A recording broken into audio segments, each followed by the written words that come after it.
The first rule of survival? Never let them see you coming. Jasmine Carter learned that the hard way, transferred to Crestwood High under a fake name, playing the quiet new girl while hiding a past drenched in blood. But when the school's queen bee decided to make her life hell, Jasmine faced a choice: keep pretending or remind them why she was the most dangerous person in the room. Retirement was getting boring anyway. From which country are you enjoying this story? Please make sure to tell us in the comments. Subscribe for the next twist. You won't see it coming. The final bell of the day rings through Crestwood High, its shrill electronic tone cutting through the humid afternoon air. Students burst from classrooms like prisoners granted amnesty, backpacks slung carelessly over shoulders, sneakers squeaking against worn linoleum. The hallway becomes a river of denim jackets and too loud laughter, of whispered gossip and half-hearted shoves between friends. Jasmine Carter stands motionless amidst the current, her dark eyes tracking the flow of bodies with detached interest. The strap of her backpack digs into one shoulder, not the designer kind the other girls carry, but a faded black military surplus pack with too many pockets. Her fingers twitch unconsciously toward one of the zippers before she stops herself. Old habits. Move it, transfer. A meaty shoulder slams into hers as Tyler Branson stalks past, his Letterman jacket stretching across linebacker shoulders. His breath smells like the mint gum he's chewing to cover the weed he smoked behind the gym at lunch. Freak. Jasmine rocks with the impact but doesn't stumble. Her hands stay loose at her sides, fingers slightly curled. Ready but not obvious. She watches Tyler's broad back disappear into the crowd, memorizing his gait, the slight favoring of his left leg from last season's knee injury. Weak points. Always catalog the weak points. The locker next to hers slams open, making the metal vibrate. Lindsay Voss appears in a cloud of vanilla perfume and entitlement, her manicured fingers already dialing a combination without looking. Her glossy lips move as she counts under her breath. 3 turns right, 2 left. Nice faceplant at lunch today. Lindsay doesn't glance up as she speaks, her voice carrying that particular lilt of someone used to being listened to. You should really watch where you're going. This school's got enough trash lying around as it is. Jasmine turns her combination with deliberate slowness. 28-14-7. The number she'll never forget, no matter how many new schools they stick her in. I'll keep that in mind. Lindsay's head snaps up at the sound of her voice. Dark eyes narrow beneath perfectly threaded brows. Oh, so it does talk. She slams her locker shut with a hip check, textbooks clutched to her chest like a shield. Let me give you some free advice. Got a rat? People like you? They don't last here. The warning hangs between them, cheap perfume mixing with the stale sweat and industrial cleaner smell of every high school hallway in America. Jasmine blinks first, not from fear, but calculation. She lets her shoulders slump just slightly, her gaze dropping to the scuffed toes of her boots. The posture of submission, of no threat here. Lindsay's smirk blooms like a bruise. That's what I thought. She flips honey blonde hair over one shoulder and struts away, her minions falling into step behind her like well-trained dogs. Jasmine waits until they round the corner before exhaling. Her fingers uncurl from the fist she hadn't realized she'd made. The crescent moon indents from her nails fade slowly from her palm. She reaches into her locker and removes a single book, Advanced Calculus, because why not stack another lie on top of all the others? Then slams the metal door harder than necessary. The sound echoes down the emptying hallway. A janitor glances up from his mop bucket, then quickly looks away when he meets Jasmine's eyes. She doesn't blame him. Even after 6 months stateside, her gaze still carries that particular flatness that makes civilians nervous.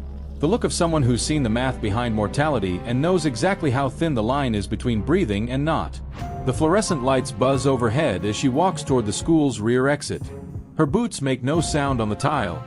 Another old habit she can't seem to break.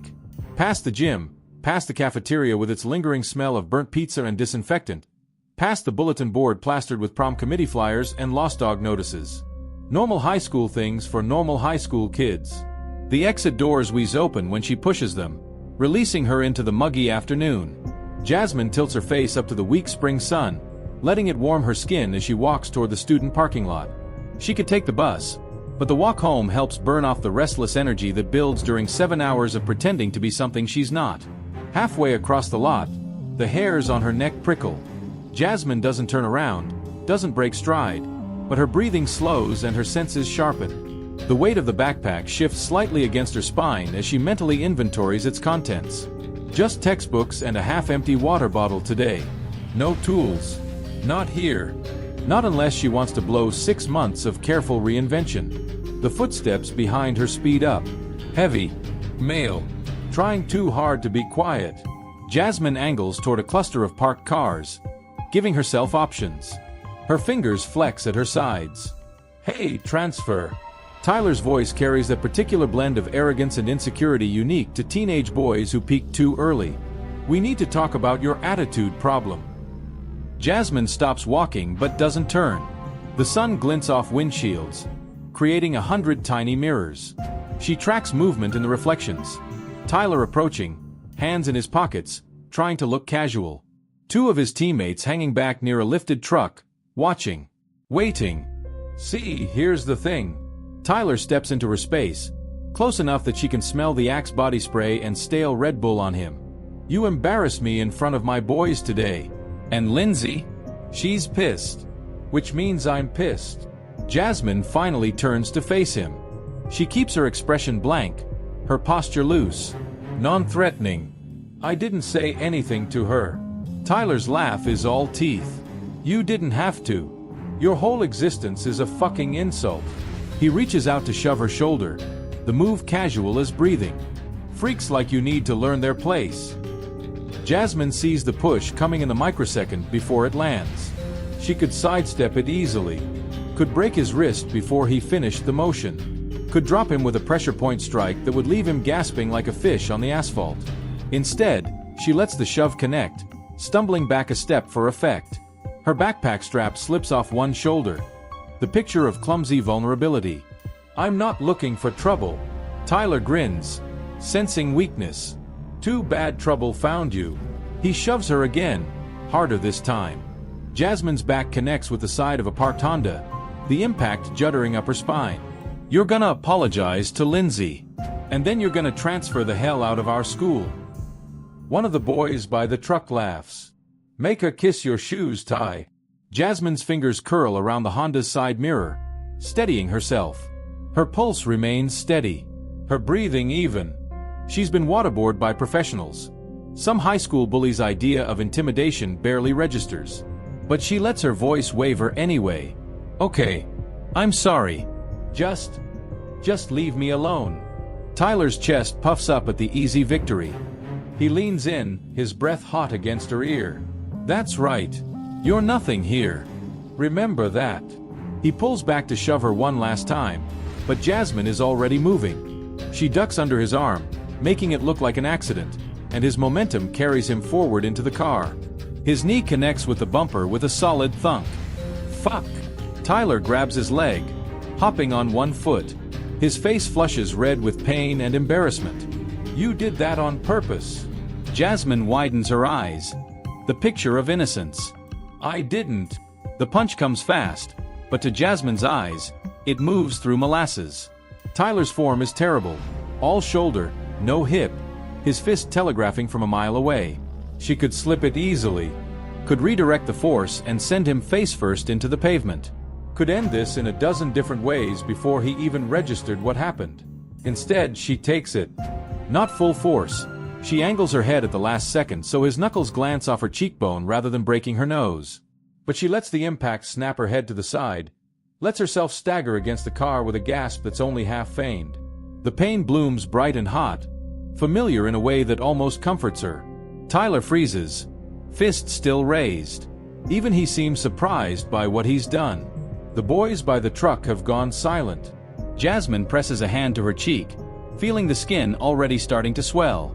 When she looks up, she makes sure her eyes are shiny with unshed tears. Are we done now?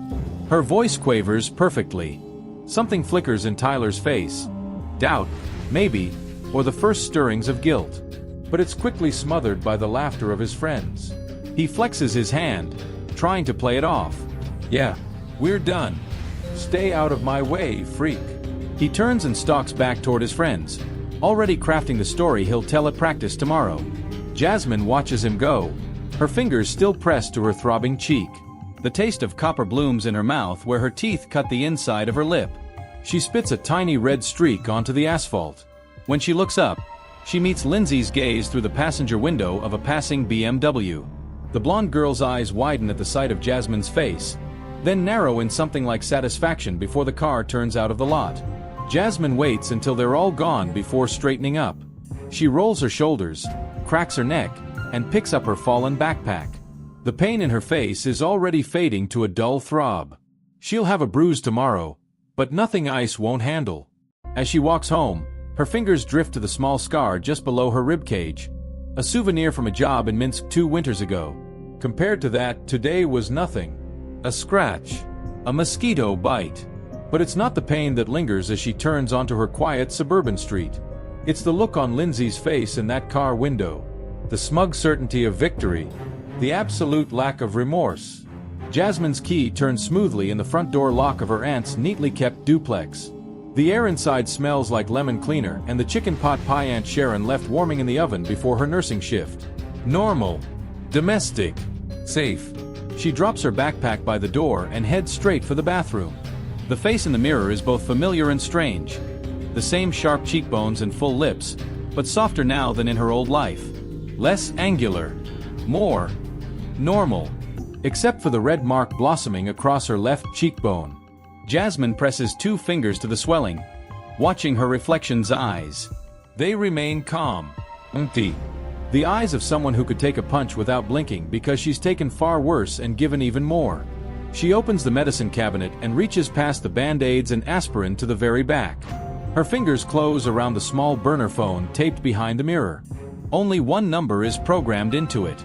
Jasmine hesitates for just a second before powering it on. The screen glows blue in the dim bathroom light. She types a quick message.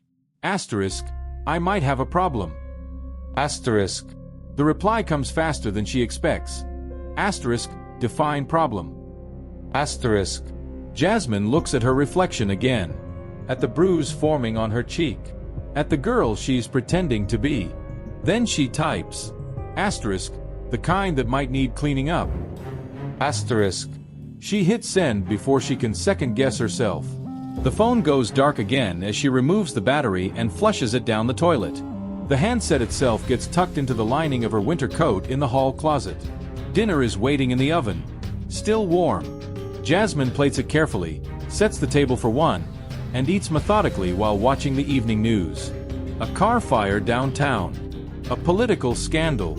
Weather moving in tomorrow. Normal things. Civilian things. When she's done, she washes her dish, dries it, and puts it away. Then she climbs the stairs to her neatly made bed and lies down in the dark, hands folded on her stomach, staring at the ceiling. Outside, a car slows in front of the house. Tires crunch on gravel. Jasmine doesn't move, doesn't tense. She just listens. The car idles for exactly 37 seconds before moving on. Jasmine closes her eyes. She counts backward from 100 in Russian, then in Mandarin, then in Farsi. By 73, she's asleep.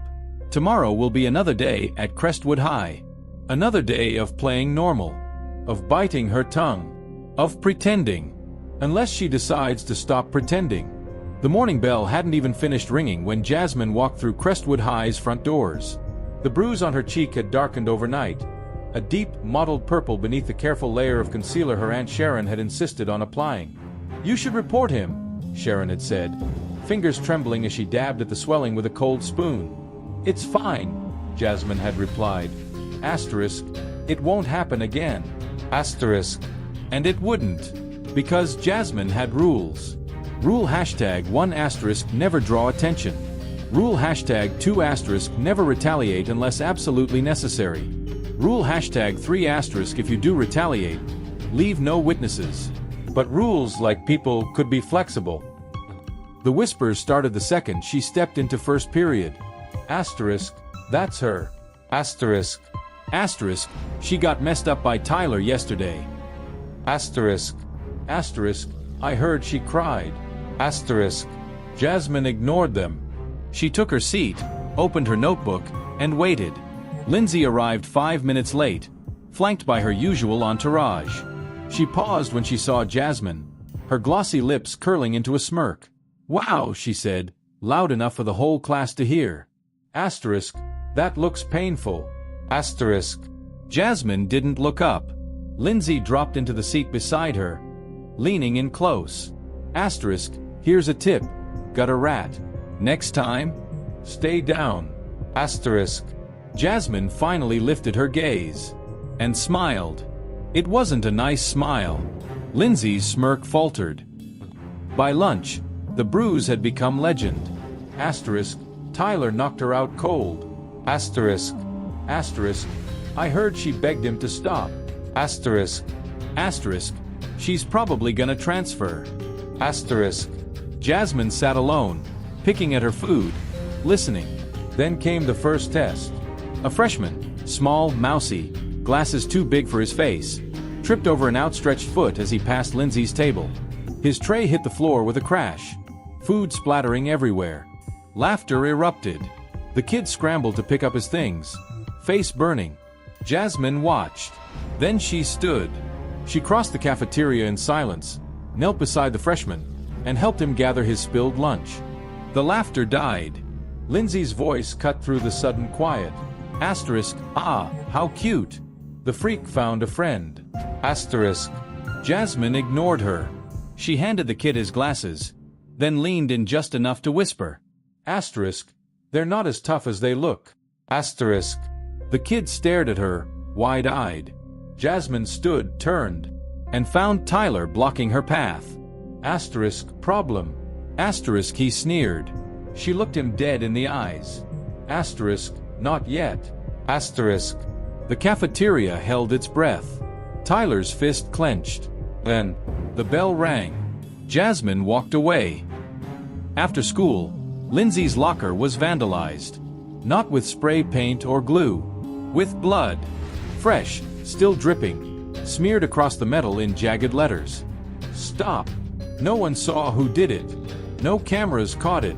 But when Lindsay screamed, half the school came running. Jasmine was already gone. That night, Lindsay called an emergency meeting of her inner circle at the abandoned drive-in on Route 9.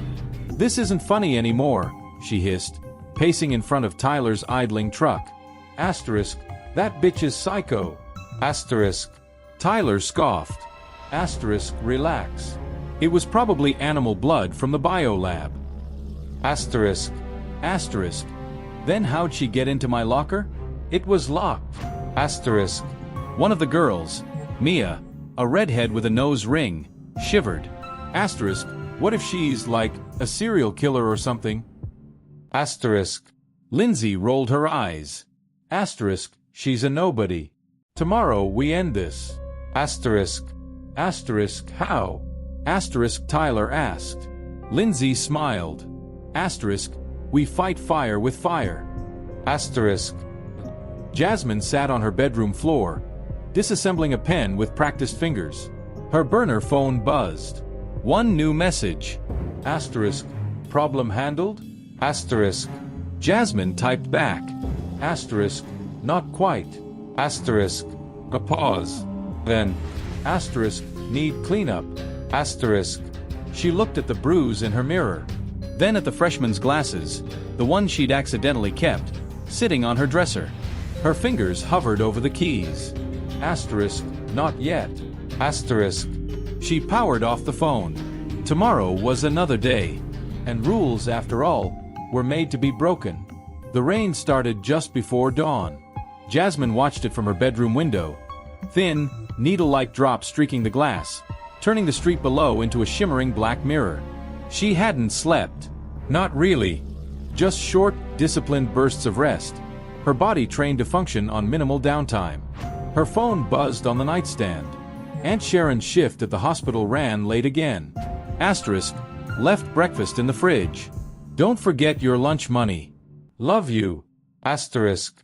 Jasmine didn't reply. She pocketed the folded bills from the kitchen counter, ate 2 slices of toast standing up, and was out the door before the streetlights flickered off.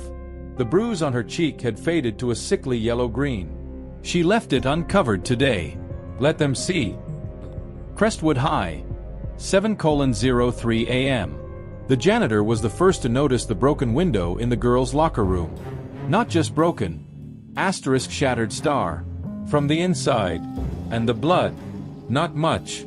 Just a few drops on the tiles. A smeared handprint on the sink. Enough to make him call the principal. First period. 8:15 a.m. Lindsay's seat was empty. So was Mia's. Jasmine sat perfectly still, her hands folded on her desk, listening to the whispers swirl around her.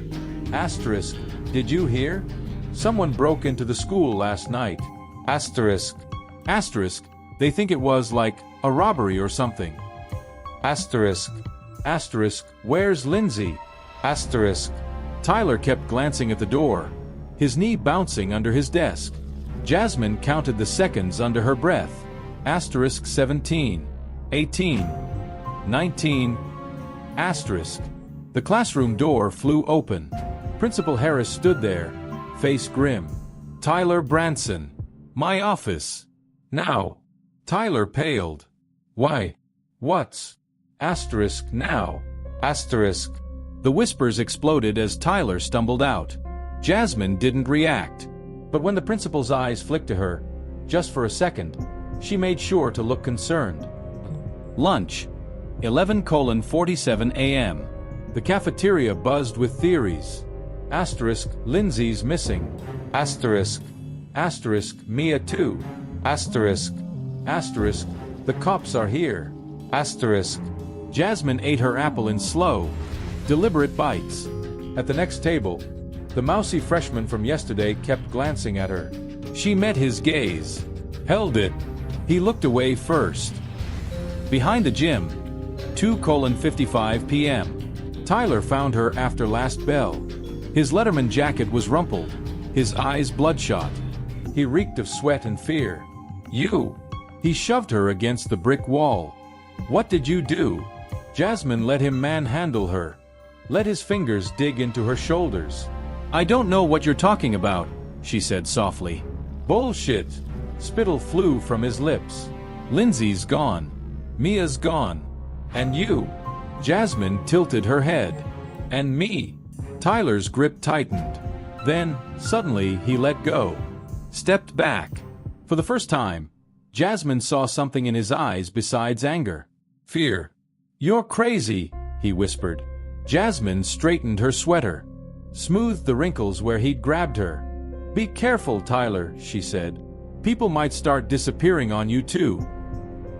The woods behind Route 9, 9:18 p.m. The old drive-in was abandoned for a reason. Too far from town. Too many trees swallowing the crumbling pavement. Too many shadows where things could hide. Jasmine moved through them now, silent as smoke. Lindsay and Mia sat back to back in the center of the overgrown parking lot, duct tape over their mouths, wrists zip-tied behind them. Their makeup was smeared, their designer clothes filthy from struggling in the dirt. Jasmine crouched in front of them. Here's the thing, she said, her voice calm, almost friendly. I tried playing nice. Lindsay whimpered behind the tape. Mia was crying. Jasmine reached into her pocket, pulled out a switchblade, clicked it open. The girls flinched.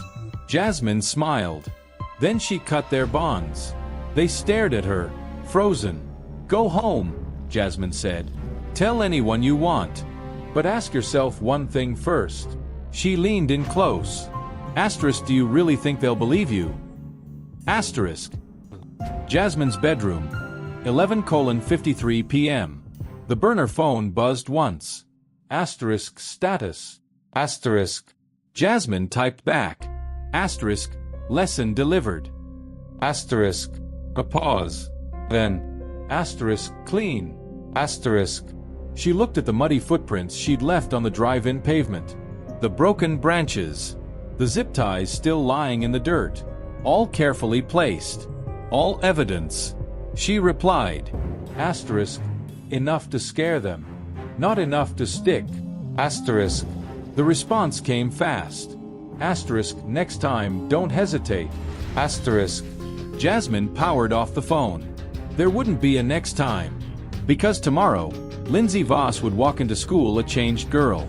And Jasmine? She'd be waiting.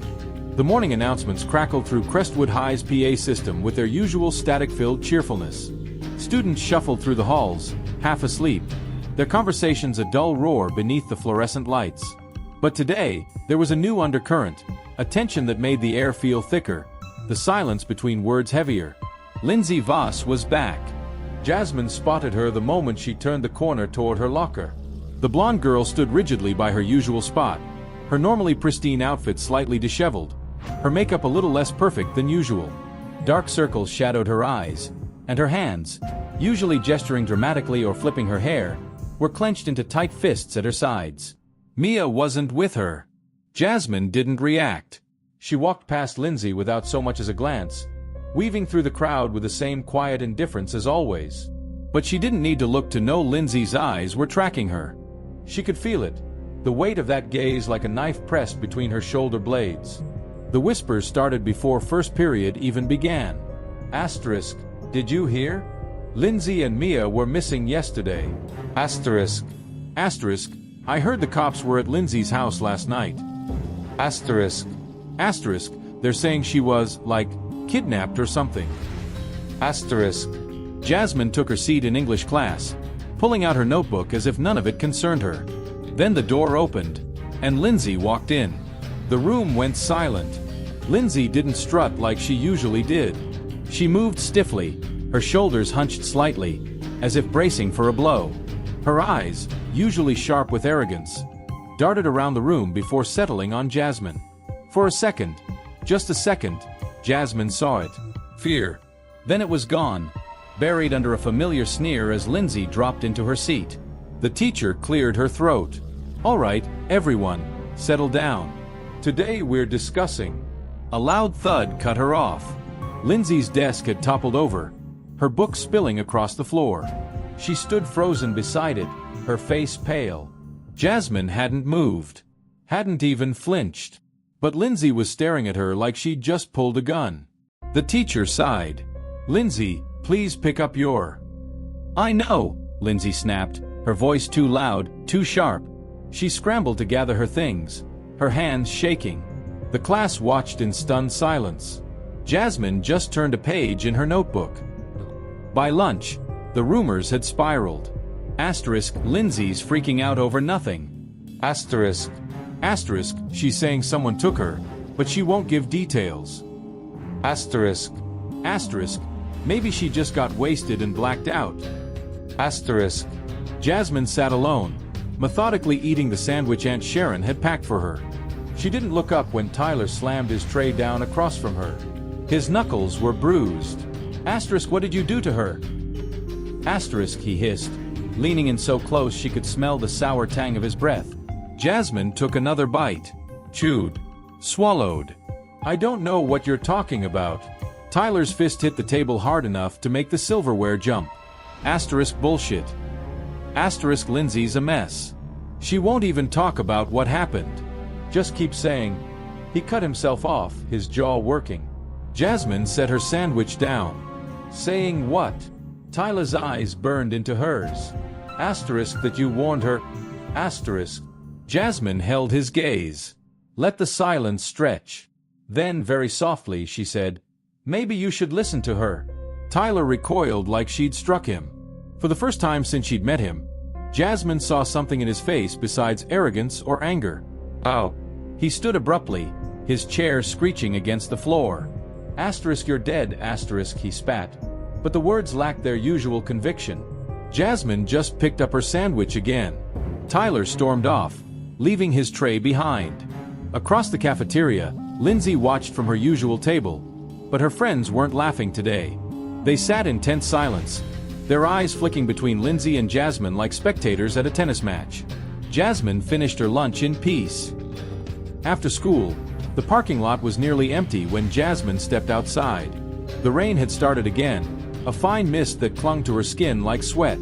She was halfway to the sidewalk when a voice called out behind her. Asterisk, wait. Asterisk.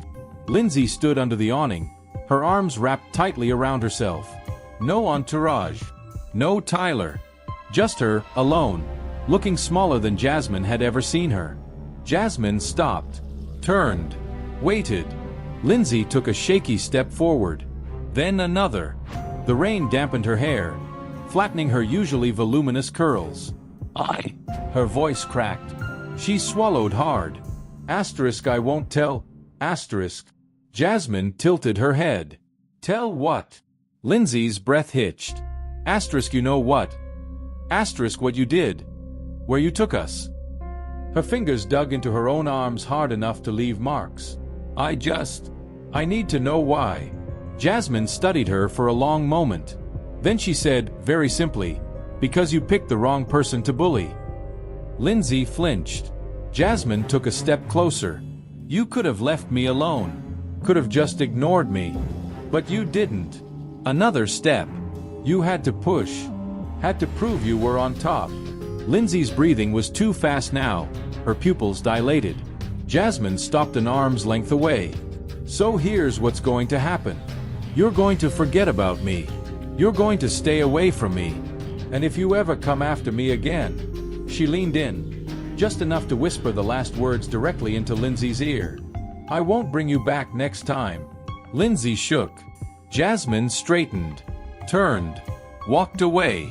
Behind her, Lindsay didn't move, didn't call after her, just stood there in the rain, staring at the ground like it might swallow her whole. That night, Jasmine lay in bed, staring at the ceiling. Her burner phone buzzed once. Problem solved. Jasmine typed back. For now.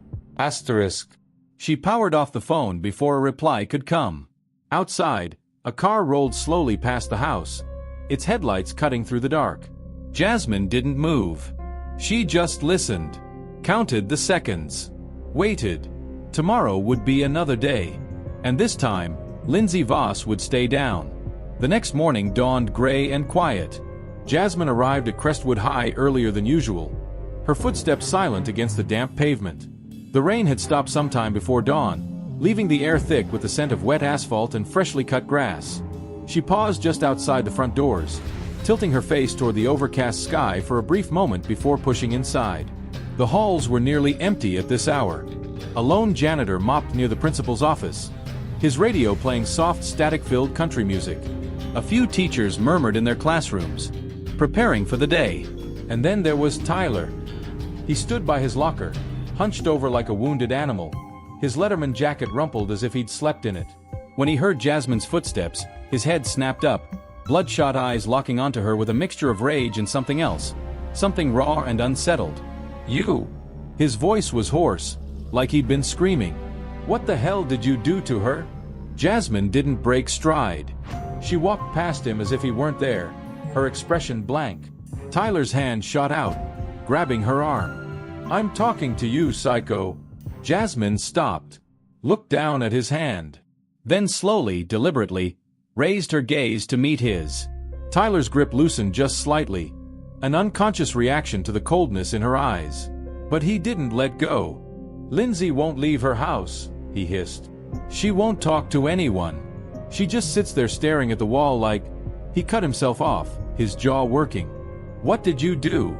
Jasmine didn't answer immediately. She let the silence stretch, let Tyler sweat under the weight of it. Then very softly she said, I gave her a choice. Tyler blinked. What? A choice? Jasmine repeated. She glanced down at his hand again, still wrapped around her arm. You should let go now. For a second, it looked like he might refuse. His fingers twitched, tightening briefly before common sense, or maybe survival instinct, kicked in. He released her with a jerk, as if her skin had burned him. Jasmine smoothed the sleeve of her hoodie where he'd grabbed it. You should take this as a lesson, Tyler. His nostrils flared. Or what? Jasmine smiled. It wasn't a pleasant expression. Or you'll find out why Lindsay's too scared to say my name. Tyler paled. Jasmine turned and walked away, leaving him standing there, his hands clenched into fists at his sides.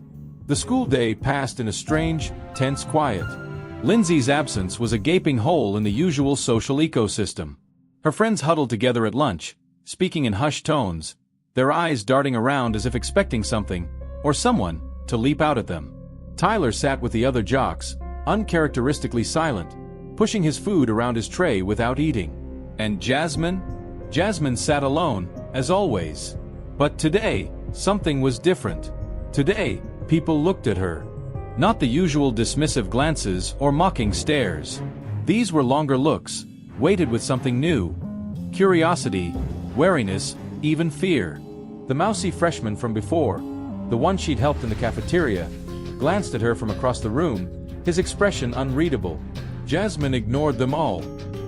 After school, the parking lot was nearly empty when Tyler cornered her again. This time, he wasn't alone.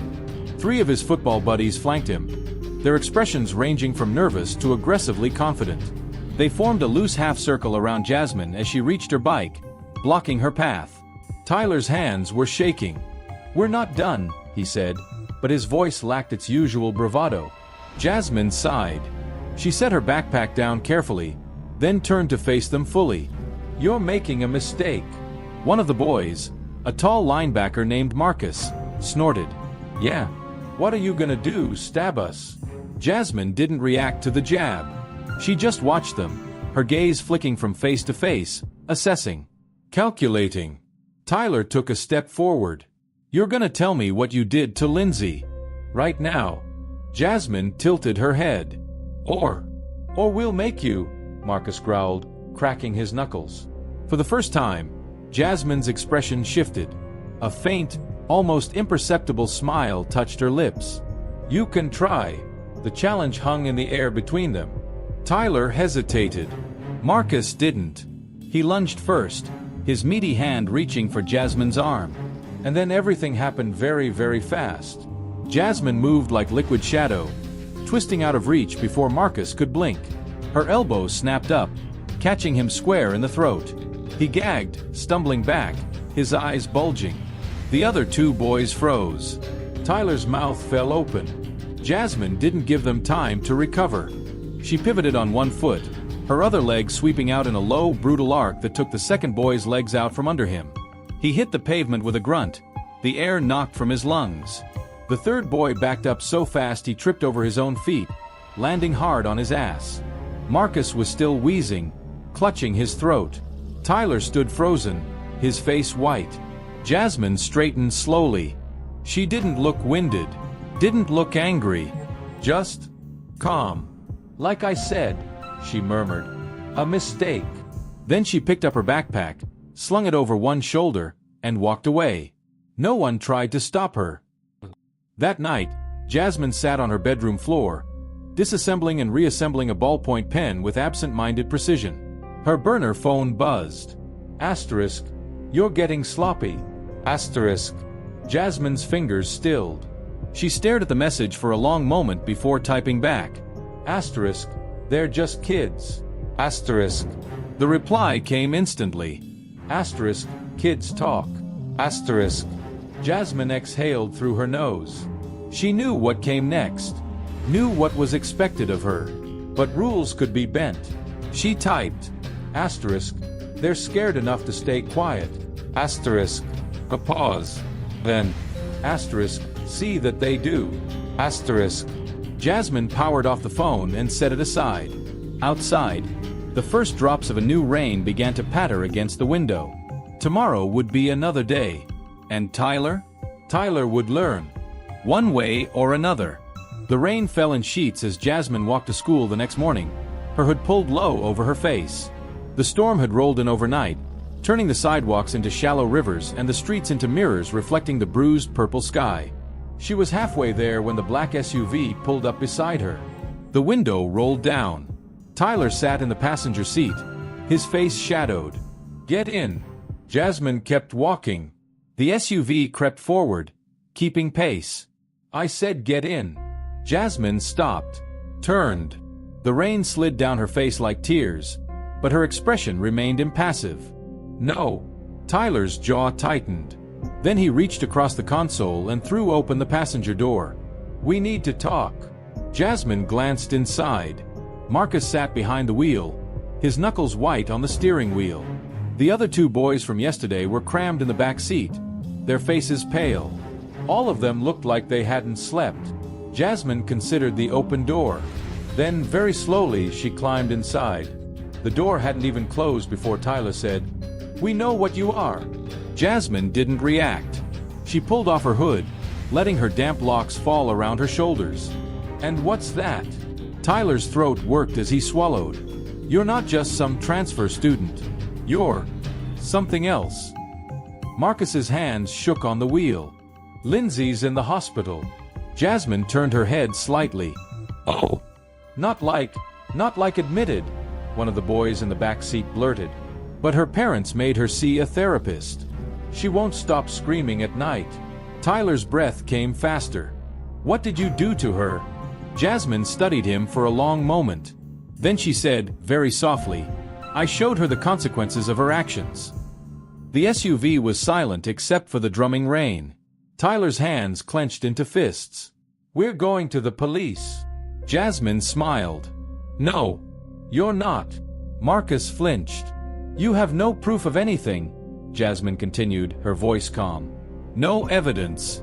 Just scared kids telling wild stories." She tilted her head. "And let's be honest. Who would believe you?" Tyler's breathing was ragged now. "I'll make them believe." Jasmine's smile faded.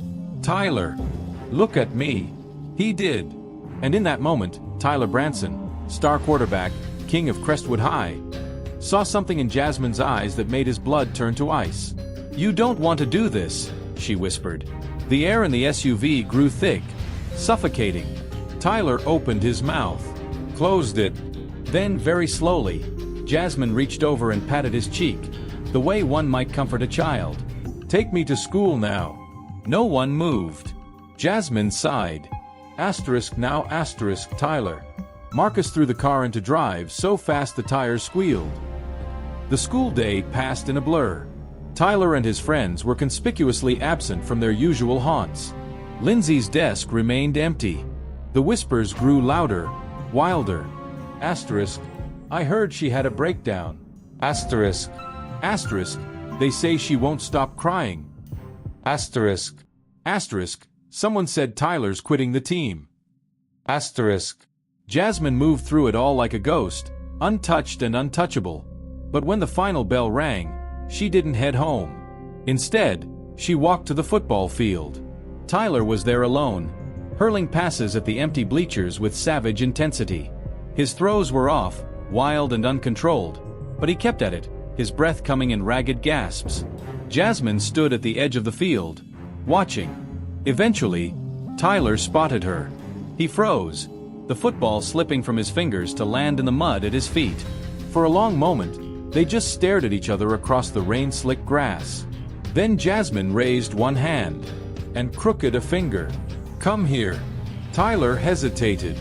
Jasmine didn't move. Finally, shoulders slumped. Tyler trudged toward her. Up close, he looked terrible, his eyes bloodshot, his face pale beneath his fading summer tan. "What do you want?" he muttered. Jasmine studied him.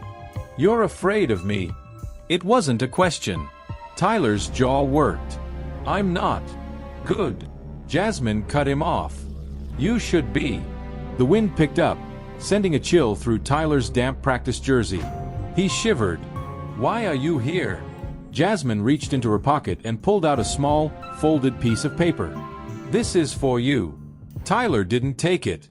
"What is it?" "An address." Jasmine held it out. "Go there tonight." "Alone." Tyler's breath hitched. "Or what?" Jasmine smiled.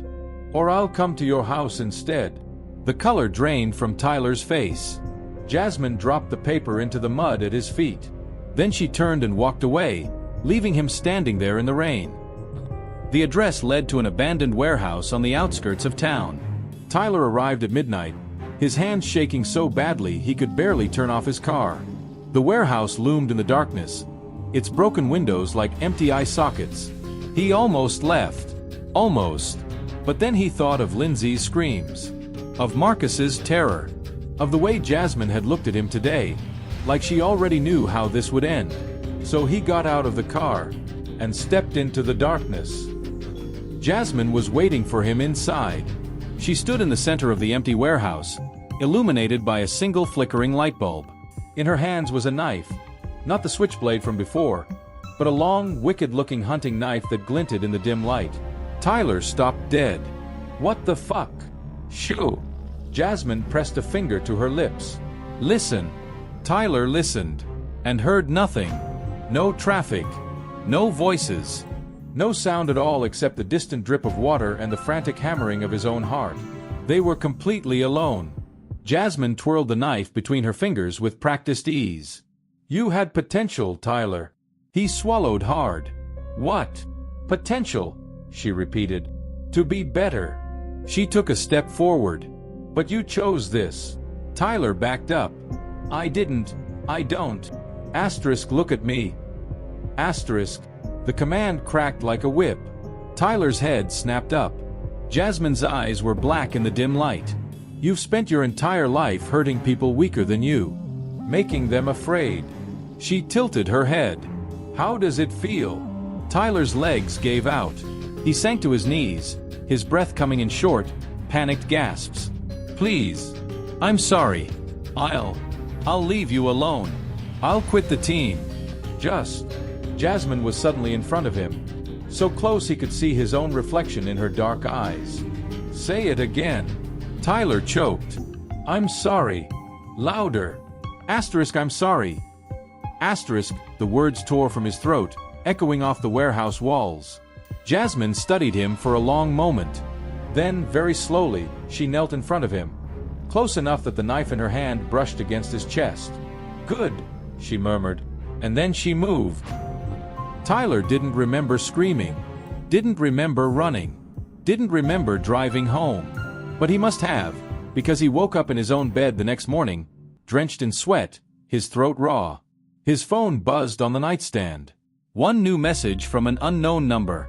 Asterisk, welcome to the rest of your life, Tyler. Don't waste it.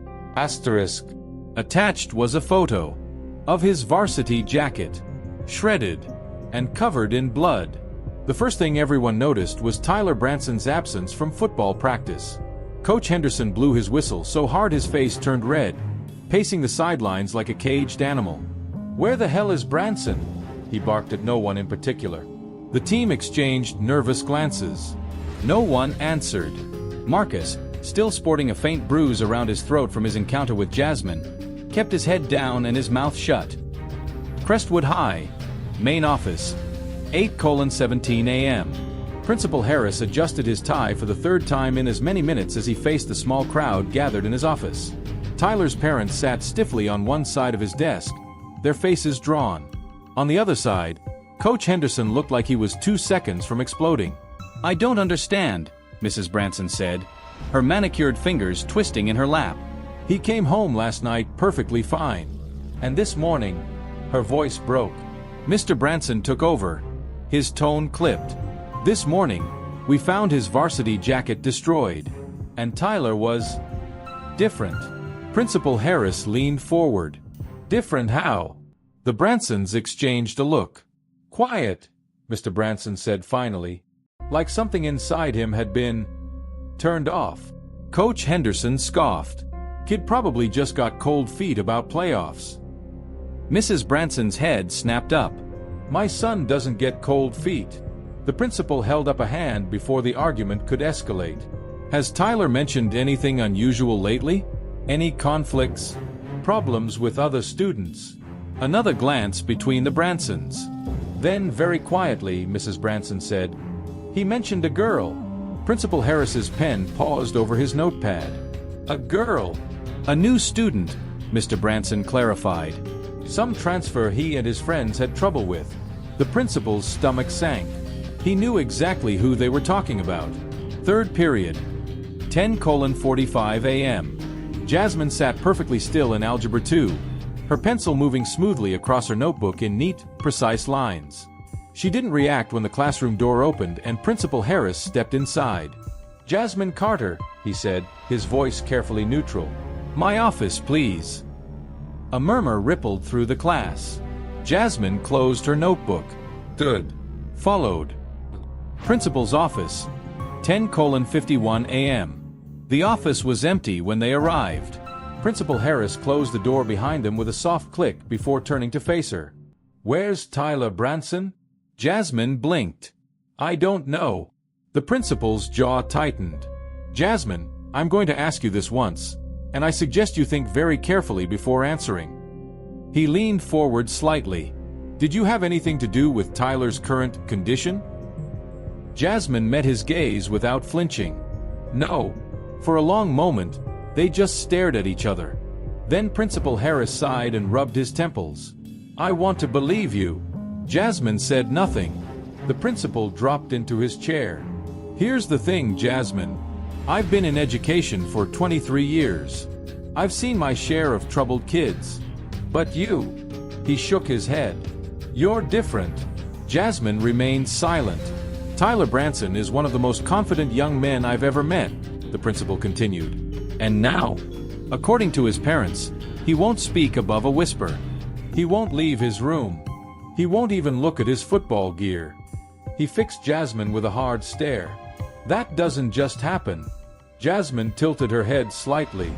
Maybe he finally grew a conscience. The principal's eyes narrowed. What did you do to him? Nothing he didn't deserve. The words slipped out before she could stop them. Principal Harris went very still. I see. Jasmine mentally kicked herself. She'd gotten sloppy. Let her guard down. The principal steepled his fingers. I'm going to be watching you very closely from now on, Miss Carter. One wrong move, *1*, and I will make it my personal mission to see you expelled. Jasmine almost smiled, as if that was the worst thing that could happen to her. Instead, she nodded. Understood. Principal Harris studied her for another long moment before sighing and waving a hand toward the door. Go back to class. Jasmine stood and turned to leave. Oh, and Jasmine? She paused. The principal's voice was quiet but firm. Stay away from Tyler Branson. Jasmine didn't respond. She just walked out, closing the door softly behind her. Lunch. 12:03 p.m. The cafeteria buzzed with speculation about Tyler's absence. Asterisk, I heard he quit the team. Asterisk, asterisk, no way, he's gotta be sick or something. Asterisk, asterisk, did you see Marcus's neck? That looks like a handprint. Asterisk. Jasmine sat alone, picking at her food, listening to the whispers swirl around her. Then a tray clattered onto the table across from her. The mousy freshman, the one she'd helped that first day, sat down without a word. His hands shook slightly as he unwrapped his sandwich, but his jaw was set with determination. Jasmine raised an eyebrow. The boy didn't look up. People are saying you did something to Tyler. Jasmine didn't respond. He took a deep breath. I just wanted to say thanks. Now Jasmine was genuinely surprised. For what? The boy finally met her eyes. For making them stop. For the first time since she'd arrived at Crestwood High, Jasmine felt something stir inside her, something warm and unfamiliar. She nodded once. You're welcome. They ate in silence after that, but it was a comfortable silence. After school, 3:15 p.m. Jasmine was halfway home when she felt it, that familiar prickle at the back of her neck. Someone was following her. She didn't turn around, didn't speed up or slow down, just kept walking, her senses on high alert. The footsteps behind her matched her pace. Too light to be Tyler or any of his friends. Too deliberate to be accidental. Jasmine turned down an alley, a shortcut she never took. The footsteps followed. At the alley's midpoint, Jasmine stopped. You can come out now. For a moment, nothing. Then, from the shadows, stepped a figure Jasmine hadn't expected. Lindsay Voss. But not the Lindsay from before. Not the polished, vicious queen bee who'd ruled Crestwood High with an iron fist. This Lindsay was pale, her eyes hollow, her normally perfect hair pulled back in a messy ponytail. She looked like she hadn't slept in days. Jasmine studied her. You're supposed to be in the hospital.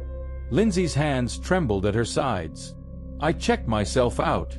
Why? Lindsay took a shaky step forward. Because I need to know. Know what? If it's over. Lindsay's voice broke. If you're done with us. Jasmine considered her for a long moment. Then she said very softly, That depends. On what? On whether you've learned your lesson. Lindsay swallowed hard. Then, to Jasmine's surprise, she reached into her pocket and pulled out a small velvet box. Jasmine tensed. Lindsay opened the box. Inside was a silver necklace with a delicate pendant, a tiny dove in flight. "This was my grandmother's," she whispered. "She gave it to me before she died. Said it was for when I needed reminding." Jasmine frowned. "Reminding of what?" Lindsay's eyes shone with unshed tears. "That I could be better." She held out the necklace. "I want you to have it." Jasmine didn't move. "Why?" "Because I don't deserve it anymore." Lindsay's hand shook. "And because I'm sorry." The words hung between them, fragile and raw. Jasmine looked at the necklace, at Lindsay's trembling hand, at the tears streaking the other girl's face. Then, very slowly, she reached out and closed Lindsay's fingers around the box. "Keep it," Jasmine said. "And do better." Lindsay sobbed. "Just once." Then she nodded and stumbled back, clutching the box to her chest like a lifeline. Jasmine watched her go, something unreadable in her eyes.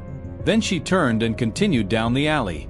The sun was beginning to set, painting the sky in shades of orange and pink.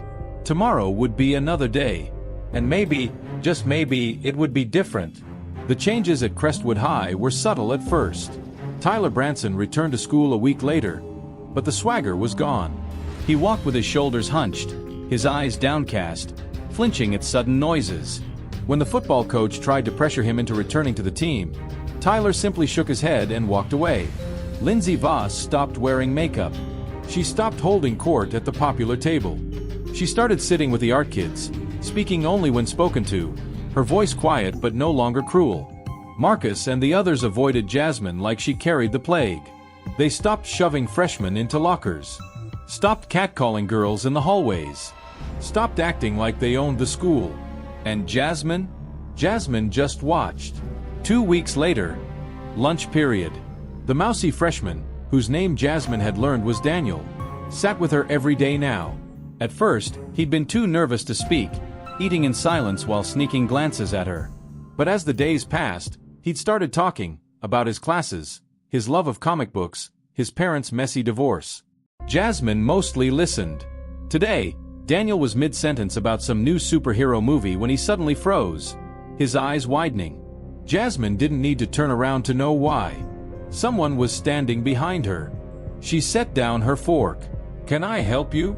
The girl who stepped into view was unfamiliar. Tall and lean with sharp cheekbones and dark skin a few shades lighter than Jasmine's. Her hair was buzzed short on one side, the rest twisted into intricate braids that fell over one shoulder. She wore a leather jacket over her uniform, a violation of the dress code no teacher would dare call her out on. "Jasmine Carter," the girl said, her voice smooth and confident. "I've heard so much about you." Jasmine studied her. "And you are?" "Naomi Reyes." The girl smirked. "I just transferred in. Heard the school had an interesting new social hierarchy." Daniel shrank in his seat. Jasmine didn't react. "And?" Naomi's smirk widened.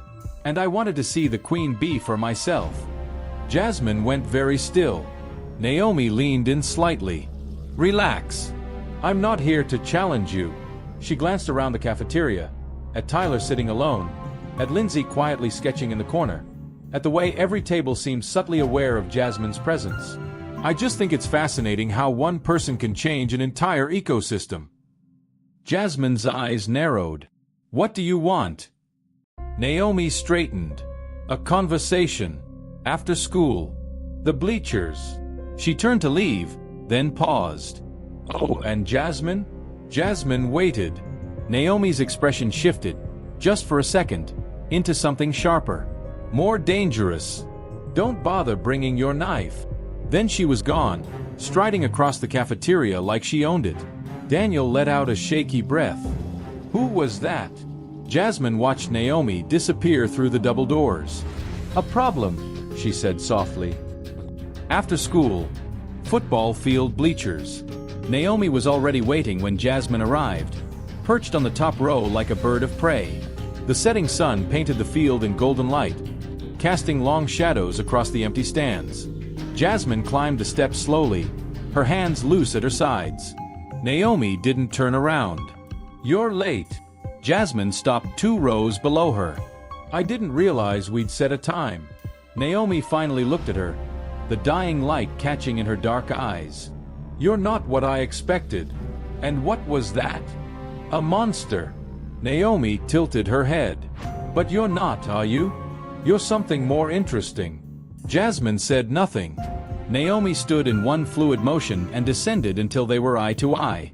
"I know who you are." Jasmine's pulse remained steady. "Do you?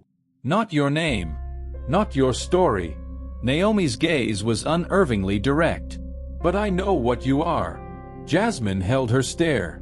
"Enlighten me." Naomi smiled. It didn't reach her eyes. "You're like me." The words hung between them, heavy with meaning. Jasmine didn't blink. "And what exactly are you?" Naomi's smile faded. "The person they send when someone like you goes off the grid."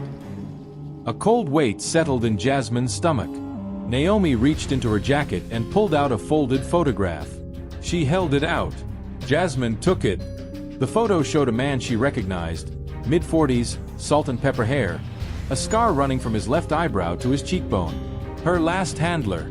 The one who'd retired her. Jasmine's fingers tightened on the photo. "Where did you get this?" "He's looking for you," Naomi said quietly. "And he's getting close."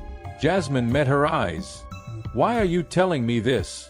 Naomi hesitated, just for a second, before answering. "Because I think you're right." "About what?" "That some people deserve second chances." Naomi turned to leave. "You have 3 days." Jasmine's voice stopped her. 3 days for what?" Naomi glanced back over her shoulder. "To disappear again. Or to fight." Then she was gone, her boots echoing on the metal steps as she walked away. Jasmine stood alone in the gathering dark, the photograph burning in her hand. 3 days. It wasn't much time. But then again, she'd worked with less. The rain started just after midnight. Jasmine watched it from her bedroom window, tracing the water's path down the glass with absent focus. The photograph Naomi had given her lay on the desk beside her, face up, the man's scarred features illuminated by the dim glow of her desk lamp. 3 days. She'd spent the last 6 months carefully constructing this life, this fragile, temporary existence where she was just another transfer student, where no one looked twice at her, where she could almost pretend to be normal. And now he was coming. Jasmine exhaled slowly through her nose, forcing her fingers to unclench from the fists they'd formed. She turned away from the window and crossed to her closet, pushing aside hanging clothes to reveal the small safe bolted to the wall. The keypad beeped softly as she entered the code. The door swung open. Inside were the tools of her old life, a compact 9mm, 2 extra magazines, a garrote wire, 3 passports under different names, and a slim black phone, the real one, not the burner she'd been using. Jasmine picked up the phone, powered it on, waited. The screen lit up with a single notification. One new voice message. She pressed play. A man's voice filled the room, rough and familiar. Asterisk little sparrow. "I know you're listening." Asterisk. Jasmine's breath caught. "You were always my favorite," the voice continued, almost fond. Asterisk, "so when they told me to retire you, I gave you a gift, that head start. But time's up, sweetheart. They're sending a cleaner. And unlike me." Asterisk a pause. Asterisk, "they didn't tell him to miss." Asterisk. The message ended. Jasmine stared at the phone. Then she moved. Crestwood High. Next morning, the school was buzzing with gossip about the new girl, Naomi Reyes, who'd apparently already gotten into a shouting match with Principal Harris over some unspecified dress code violation. Jasmine ignored the chatter. She walked through the halls with singular purpose, her backpack heavier than usual, her senses on high alert. Every exit route mapped, every blind spot noted, every potential threat assessed. Daniel fell into step beside her. "You okay?" Jasmine didn't slow down. "Fine. You seem different today." She stopped abruptly, turning to face him. "Daniel, I need you to do something for me." He blinked. Okay. Stay home tomorrow. Daniel frowned. Why? Jasmine held his gaze. Just do it. For a moment, it looked like he might argue. Then his shoulders slumped. Okay. But, are you in trouble or something? Jasmine almost smiled. Nothing I can't handle. She left him standing there, confusion written across his face, and headed for her first period class. Naomi was waiting outside the door. Change your mind yet? She asked, falling into step beside Jasmine as if they were old friends. Jasmine kept walking. About what? Running. Naomi's voice dropped. He's closer than I thought. 2 days now, max. Jasmine didn't react. Naomi grabbed her arm. Listen to me. You don't understand what you're up against. The cleaner they sent? He's not like us. He's...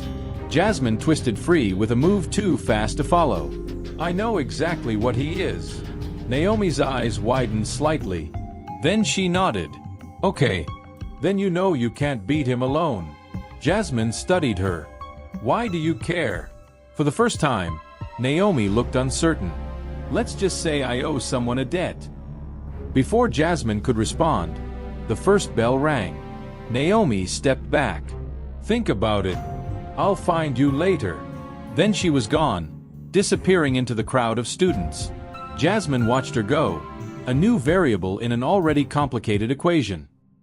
After school, abandoned rail yard. The rail yard was silent except for the distant hum of traffic and the occasional rustle of rats in the weeds. Jasmine moved through the skeletal remains of old boxcars, her footsteps silent on the gravel. Naomi was already there, perched on a rusted-out caboose, her legs swinging idly over the edge. You came, she said as Jasmine approached.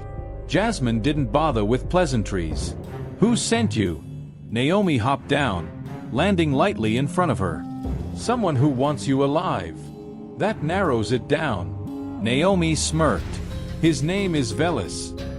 Jasmine went very still. Yeah, Naomi said softly. That got your attention. Jasmine's mind raced. Velis was a ghost story, a former operative who'd gone rogue years ago. Some said he was dead. Others claimed he'd built his own shadow network. And now he was helping her? Why? Jasmine demanded. Naomi shrugged. He didn't share his motivations. Just gave me a message. Which was, come to Prague. Naomi met her eyes. He can protect you. Jasmine almost laughed. No one can protect me from this. Naomi's expression turned serious. Then why haven't you run yet? Jasmine looked away. The truth was, she didn't know. Maybe part of her was tired of running. Maybe part of her wanted to face this head-on. Or maybe... A twig snapped in the distance. Jasmine's hand went to her waistband. Naomi stiffened. We're not alone. Jasmine already had the gun out. Get down. The first shot rang out a second later, splintering the wood where Naomi's head had been. Jasmine returned fire. 3 quick shots toward the tree line. Naomi rolled behind an old freight car. So much for 2 days. Jasmine ducked behind cover beside her. Plans change. Another shot kicked up gravel at their feet. Naomi cursed. We need to move. Jasmine peered around the edge of their cover. A shadow moved between the trees. Tall, broad-shouldered, methodical. The cleaner. And he was closer than she'd thought. Jasmine made a decision. Distract him. Naomi blinked. What? Distract him, Jasmine repeated, already moving. I'll flank. Before Naomi could argue, Jasmine was gone, melting into the shadows between the boxcars. Naomi muttered something in Spanish, then stood and fired 2 shots toward the trees before ducking again. The cleaner returned fire, his shots precise, controlled. Jasmine moved like liquid night, circling around behind him. She could see him now, a hulking figure in a dark coat, his movements economical, efficient, professional. She raised her gun. A floorboard creaked behind her. Jasmine spun, just as a second figure lunged from the shadows. The knife grazed her ribs before she could dodge, slicing through fabric and skin. Jasmine hissed but didn't falter, driving her elbow into her attacker's throat. The man gagged, stumbling back. Jasmine didn't give him time to recover. She swept his legs out from under him and put 2 bullets in his chest before he hit the ground. The sound of the shots echoed through the rail yard. Silence fell. Then, "Jasmine!" Naomi's voice. Jasmine turned just in time to see the cleaner, the real cleaner, step out from behind a tree, his rifle aimed squarely at her chest. Their eyes met. Jasmine saw no malice in his gaze. No anger. Just cold, professional detachment. She raised her gun. A shot rang out, but it didn't come from the cleaner's rifle. The man jerked sideways as blood bloomed on his shoulder. He turned toward the new threat. Naomi stood in the open, her gun smoking. The cleaner didn't hesitate. He fired. Naomi went down. Jasmine didn't wait to see if she was alive. She charged forward, firing as she moved. The cleaner dodged with unnatural speed, returning fire. A bullet grazed Jasmine's arm. Another tore through her backpack. She didn't stop. The cleaner was backing up now, moving toward the tree line. A tactical retreat. Jasmine followed, relentless. Then, a twig snapped underfoot. The cleaner's eyes widened slightly. Jasmine realized her mistake a second too late. The ground gave way beneath her. She fell into darkness. Cold. That was the first thing Jasmine registered when consciousness crept back in. A deep, bone-aching cold that seeped through her clothes and settled into her skin. The second thing was the pain. Her ribs screamed where the knife had grazed her. Her left arm throbbed from the bullet wound. Her head pounded like someone had taken a hammer to it. And her wrists. Jasmine tested the restraints. Thick metal cuffs, bolted to the chair she sat in. Professional grade. Not good. She forced her eyes open, blinking against the dim light. Concrete walls. A single bare bulb swinging from the ceiling. No windows. One metal door. A basement, probably. Or a storage unit. Across from her, the cleaner sat on an upturned crate, methodically cleaning his rifle. He was older than she'd expected, mid-50s, with close-cropped gray hair and a face that looked like it had been carved from stone. The wound on his shoulder had been neatly bandaged. "You're awake," he said without looking up. His voice was calm, almost conversational. Jasmine stayed silent. The cleaner sighed and set aside his rifle. "Let's skip the usual dance, shall we? You won't talk. I'll torture you. You'll eventually break. It's tedious." Jasmine studied him. "What do you want?" "Information." He leaned forward slightly. "Where is it?" Jasmine frowned. "Where is what?" The backhand came out of nowhere, snapping her head to the side. Pain exploded across her cheekbone. "Don't play dumb," the cleaner said, still eerily calm. "The drive. Where is it?" Jasmine spat blood onto the concrete floor. "I don't know what you're talking about." Another blow. Harder this time. Jasmine tasted copper. The cleaner sighed. "This is why I hate working with former assets. Always so dramatic." He stood and walked to a small table against the wall, picking up a syringe filled with a clear liquid. "Last chance. Where's the drive?" Jasmine's mind raced. She had no idea what drive he was talking about, but admitting that would only convince him she was lying. So she changed tactics. "Velis has it," she said. The cleaner froze. Then slowly he turned. "Interesting." Jasmine watched his face carefully. The name had gotten a reaction, just not the one she'd expected. The cleaner set down the syringe. "So you are working with him?" Jasmine said nothing. The cleaner chuckled. "Oh, this is rich. They told me you'd gone rogue. But you're just another pawn in Velis's game." Jasmine kept her face blank, even as her mind pieced together the new information. Whatever was on this mysterious drive, both her former handlers and Velis wanted it. And they thought she had it. The cleaner picked up his phone and dialed a number. "It's me. She claims Velis has it." A pause. "No, I don't believe her." Another pause. "Understood." He hung up and turned back to Jasmine. "Change of plans. You're coming with me." Jasmine tensed. "Where?" The cleaner smiled. It wasn't a pleasant expression. "To meet your old friend." Before Jasmine could respond, the door burst open. Naomi stood in the doorway, blood streaking her face, gun raised. The cleaner turned. Too slow. Naomi fired. The bullet took him in the throat. He collapsed without a sound. Naomi staggered forward. Her free hand pressed to her side where blood seeped through her fingers. "Took me forever to find you." Jasmine stared at her. "You're supposed to be dead." Naomi grinned weakly. "Yeah, well, I get that a lot." She fumbled with the keys on the cleaner's belt. "We need to move. There'll be more." The cuffs clicked open. Jasmine stood, rubbing her wrists. "Why did you come back?" Naomi met her eyes. "Because Velis wasn't lying. He can protect you." She held out a hand. "But you have to trust me." Jasmine looked at the offered hand, then at the dead cleaner, then at the door. Somewhere out there, people were hunting her for something she didn't have. And the only person offering help was a stranger who might be lying. Jasmine made her decision. She took Naomi's hand. The safe house smelled like stale cigarettes and burnt coffee. Jasmine sat at a rickety kitchen table, watching as Naomi stitched up the bullet graze on her arm with practiced hands. The needle dipped in and out of her skin with clinical precision, but Jasmine barely flinched. She'd endured worse. Naomi tied off the thread with a sharp jerk. "There. Good as new." Jasmine flexed her arm. "Where are we?" "Somewhere they won't find us. For now." Naomi stood and crossed to the rust-stained sink, washing her hands with methodical care. Jasmine studied the apartment, the boarded-up windows, the single mattress in the corner, the maps and newspaper clippings pinned to the walls. "You've been here before." Naomi didn't turn around. "Everyone needs a place to disappear." The silence stretched between them, thick with unspoken questions. Jasmine broke it first. "Who's Velis?"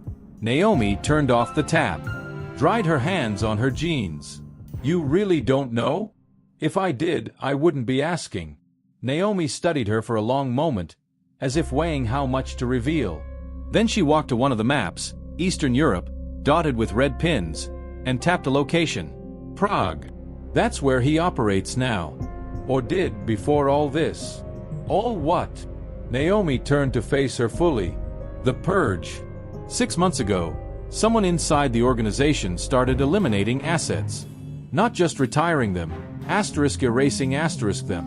Your handler was supposed to kill you, but he let you go instead. Jasmine's pulse jumped. How do you know that? Because Velis told me. Naomi's expression turned grim. And because I was sent to kill him last year. He convinced me to switch sides instead. Jasmine's mind raced, piecing together the fragments. So what's on this drive everyone's so obsessed with? Naomi crossed to a duffel bag in the corner and pulled out a slim laptop. Names, locations, payment trails, everything you'd need to dismantle an entire Black Ops network.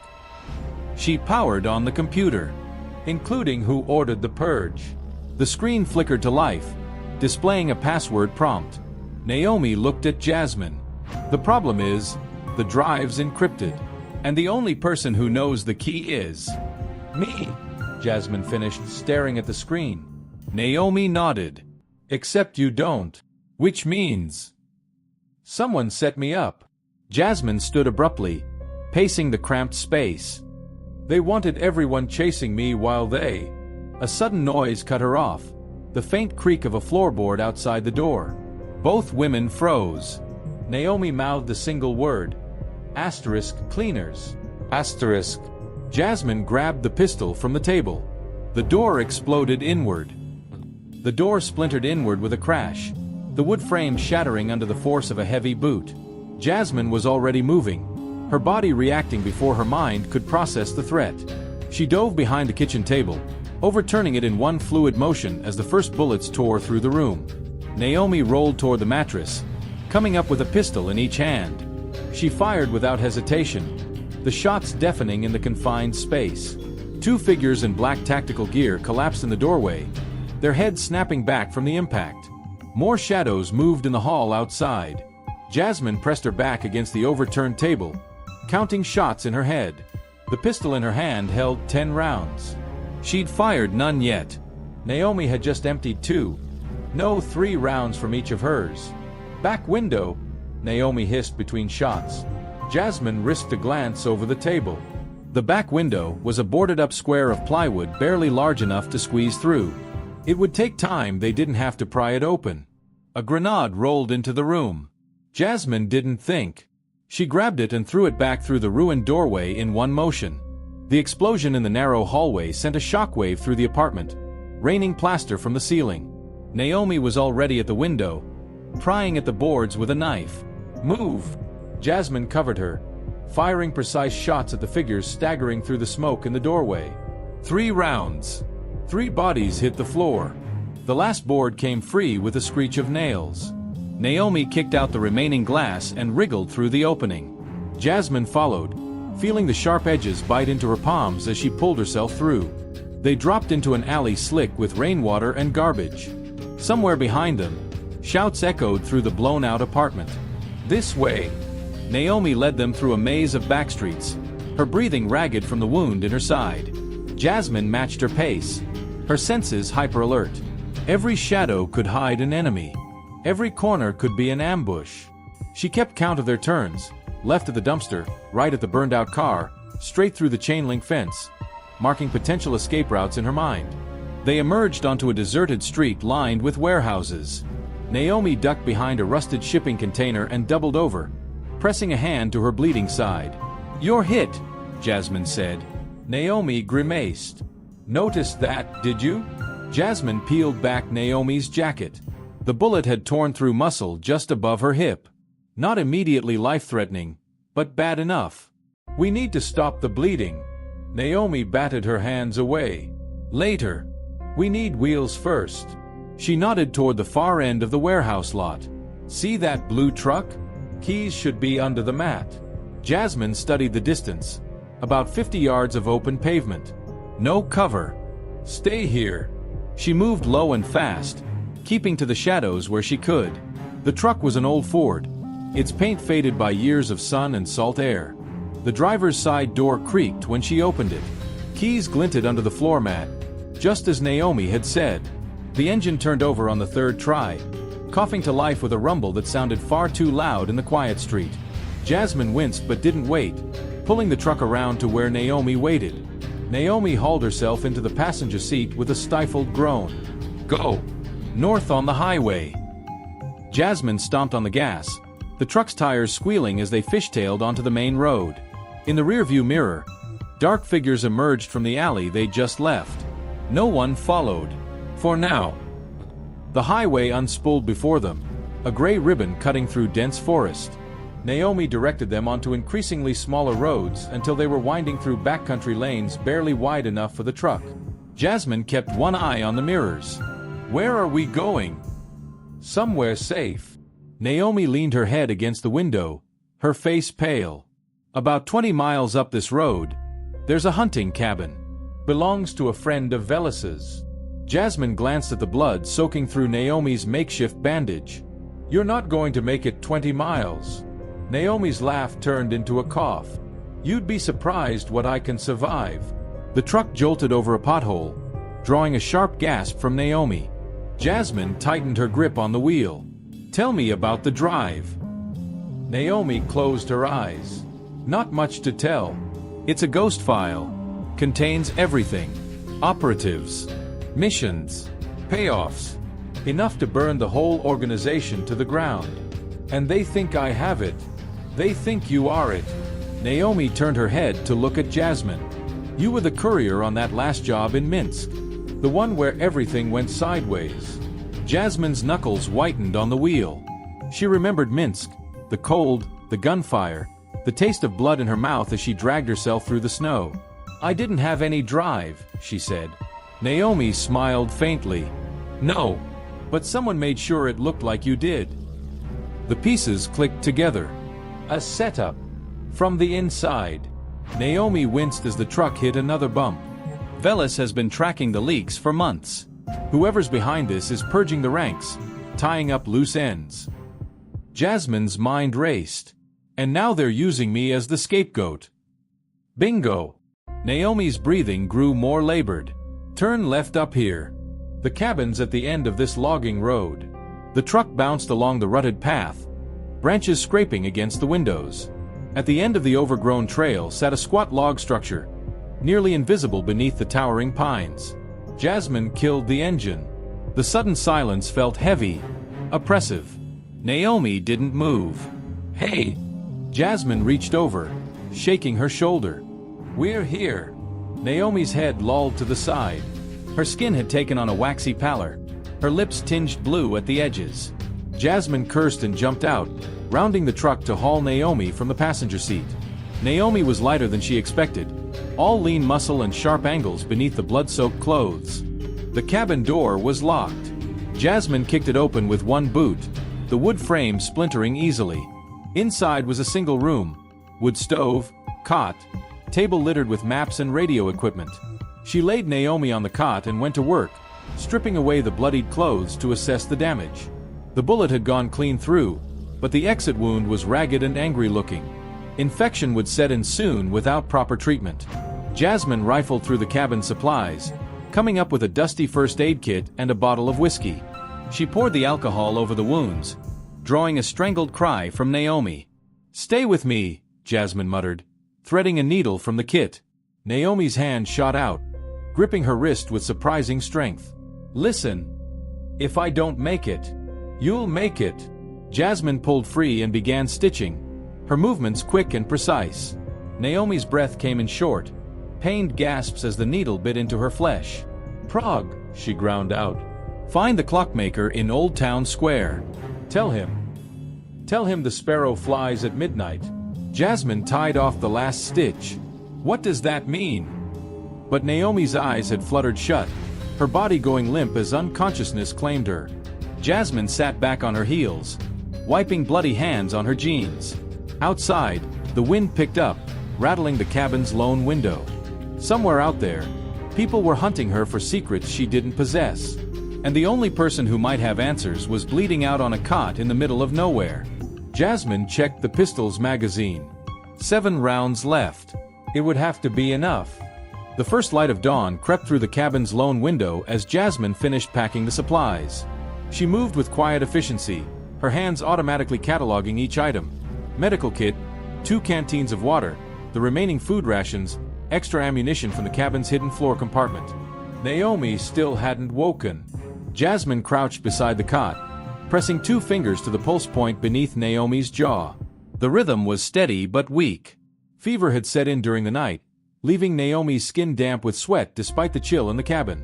She wouldn't last much longer without real medical attention. Jasmine stood, slinging the packed rucksack over one shoulder.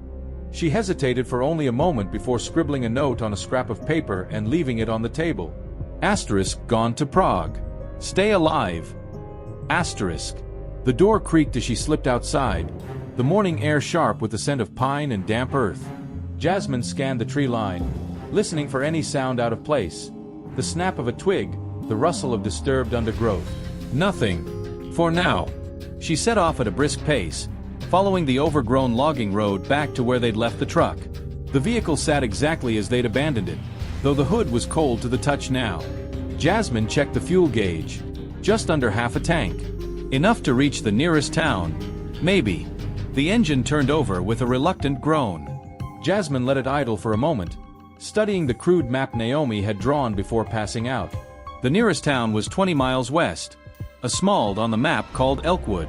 From there, she could catch a bus to the city, then a train east. Assuming no one was looking for her.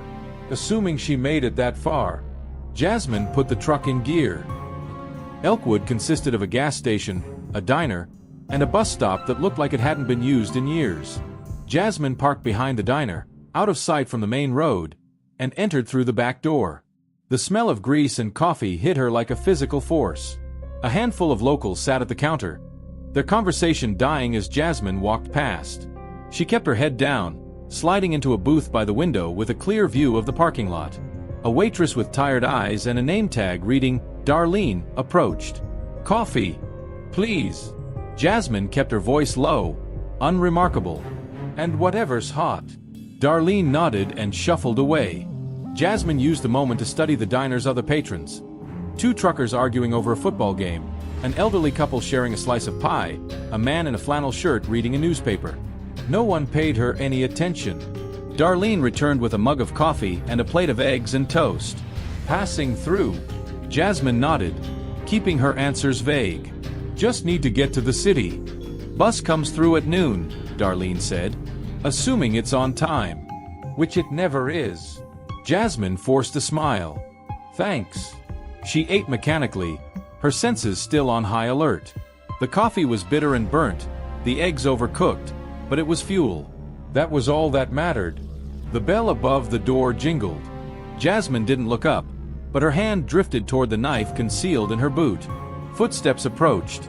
Heavy, confident. The man in flannel slid into the booth across from her.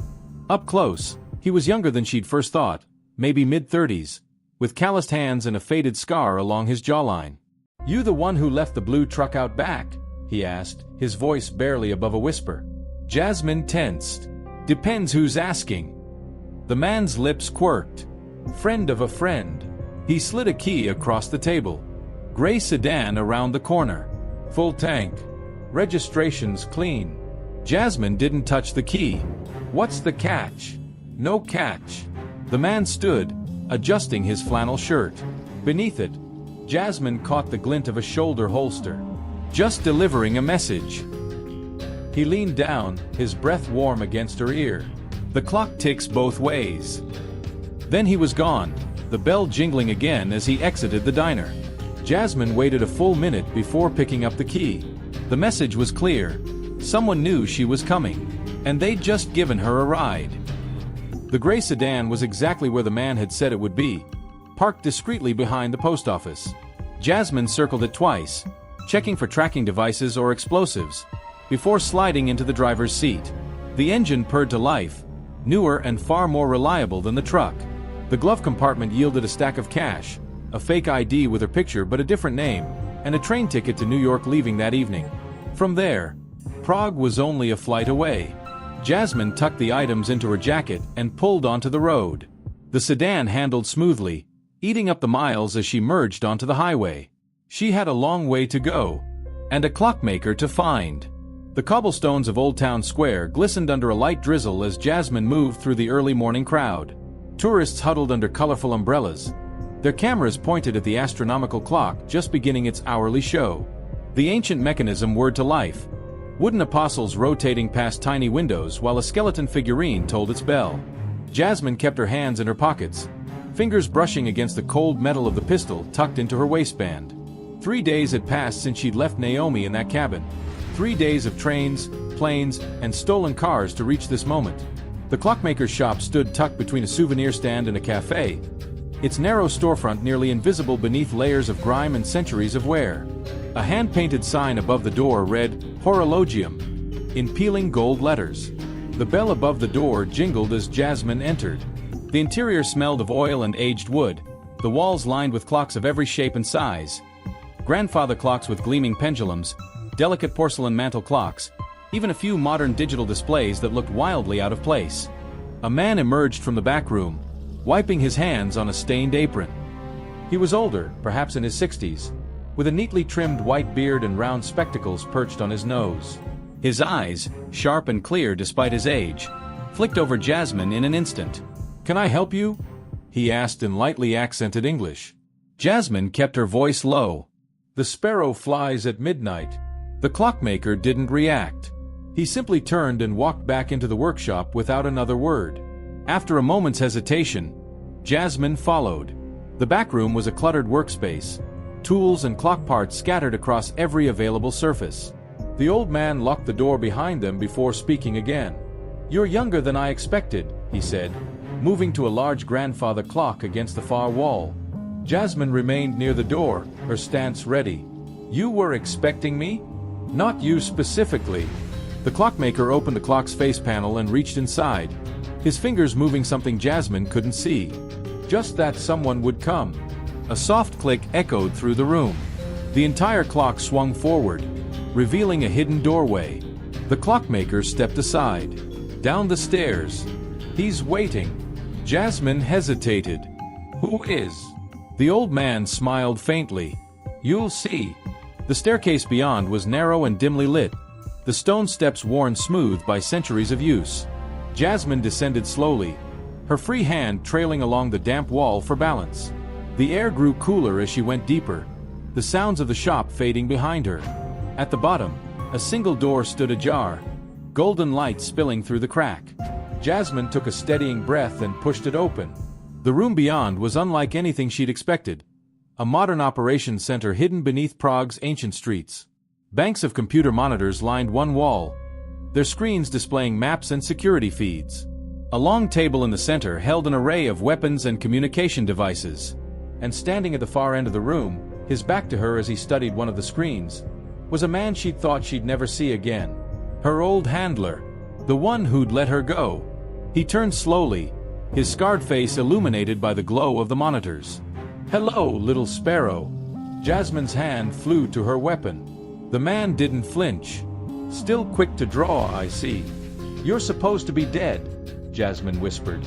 He smiled, the expression twisting the scar that ran from his eyebrow to his cheek. "Reports of my demise were greatly exaggerated." Jasmine's finger hovered over the trigger. "Why am I here?" "Because you're the key to everything." He moved to the table, tapping a key on a laptop. One of the larger screens changed, displaying a file directory. "This is what they think you stole." Jasmine risked a glance at the screen. The files were labeled with code names and dates, operations spanning decades. "It's a ghost file," the handler continued. "Every black op, every dirty secret, every paid-off official. Enough to burn the entire organization to the ground." Jasmine shook her head. "I've never seen this before in my life." "I know." He closed the laptop. "But someone made sure it looked like you took it. And now they're cleaning house, eliminating anyone who might know the truth." Jasmine's mind raced. "Who?" The handler's expression darkened. "That's what we need you to find out." A noise from the staircase made them both turn. Naomi stood in the doorway, pale but alive, her arm in a sling. "Took you long enough," she said with a weak smile. Jasmine stared at her. "You're working with him?" Naomi shrugged. "Turns out we're on the same side." The handler, Velis, Jasmine realized, gestured to the screens. "Whoever framed you is still out there. And they won't stop until you're dead." Jasmine holstered her weapon. "Then let's find them first." The hum of computer servers filled the underground chamber as Jasmine studied the screens. Names, dates, locations, all fragments of operations spanning back decades. She traced a finger down one list, stopping at a familiar mission code.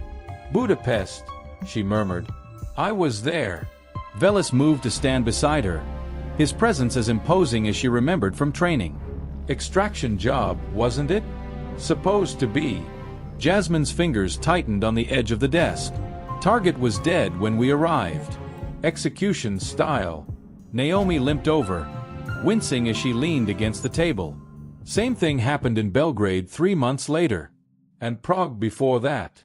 Jasmine looked between them. "You think it's connected?" Velis tapped a key, pulling up another file. Pattern recognition software flagged the anomalies. Same MO each time, targets eliminated before official ops could reach them. The screen displayed a series of photographs. Men and women in various states of demise, all with neat bullet holes between their eyes. "Professional work. Cleaner than most sanctioned hits," Jasmine observed. Naomi nodded. "Because they weren't sanctioned.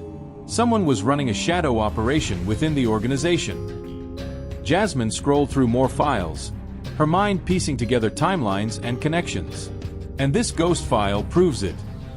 "Not yet." Velis crossed to a secure cabinet, entering a code on the keypad.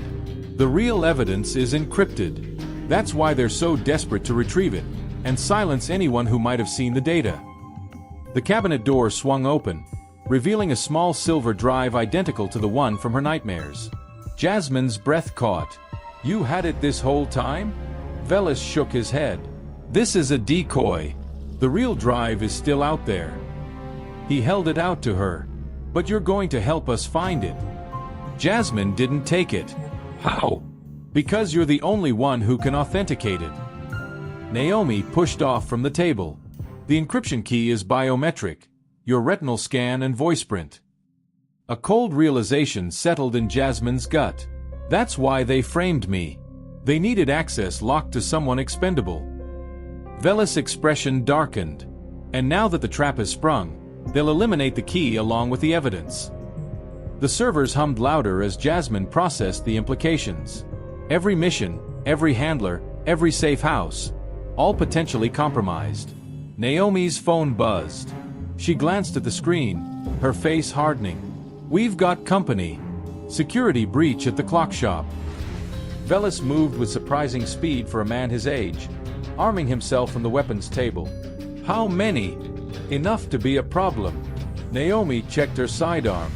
"We need to move." Jasmine remained still, staring at the decoy drive. "There's another way." Both turned to look at her. "If they want the key."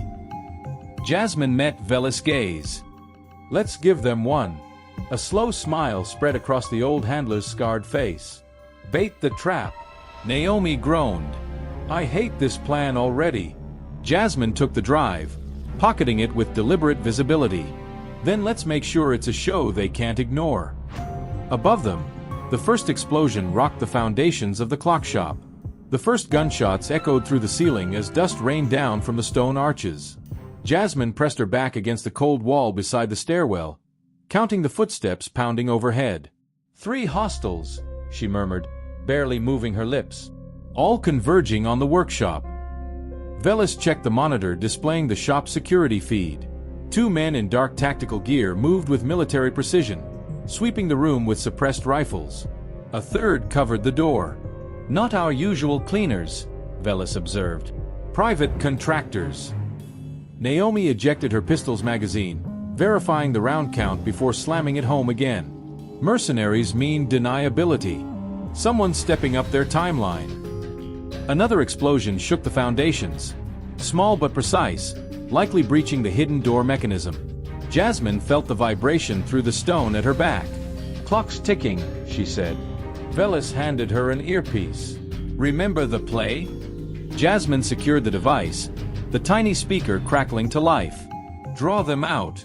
Identify the handler." Naomi checked her watch.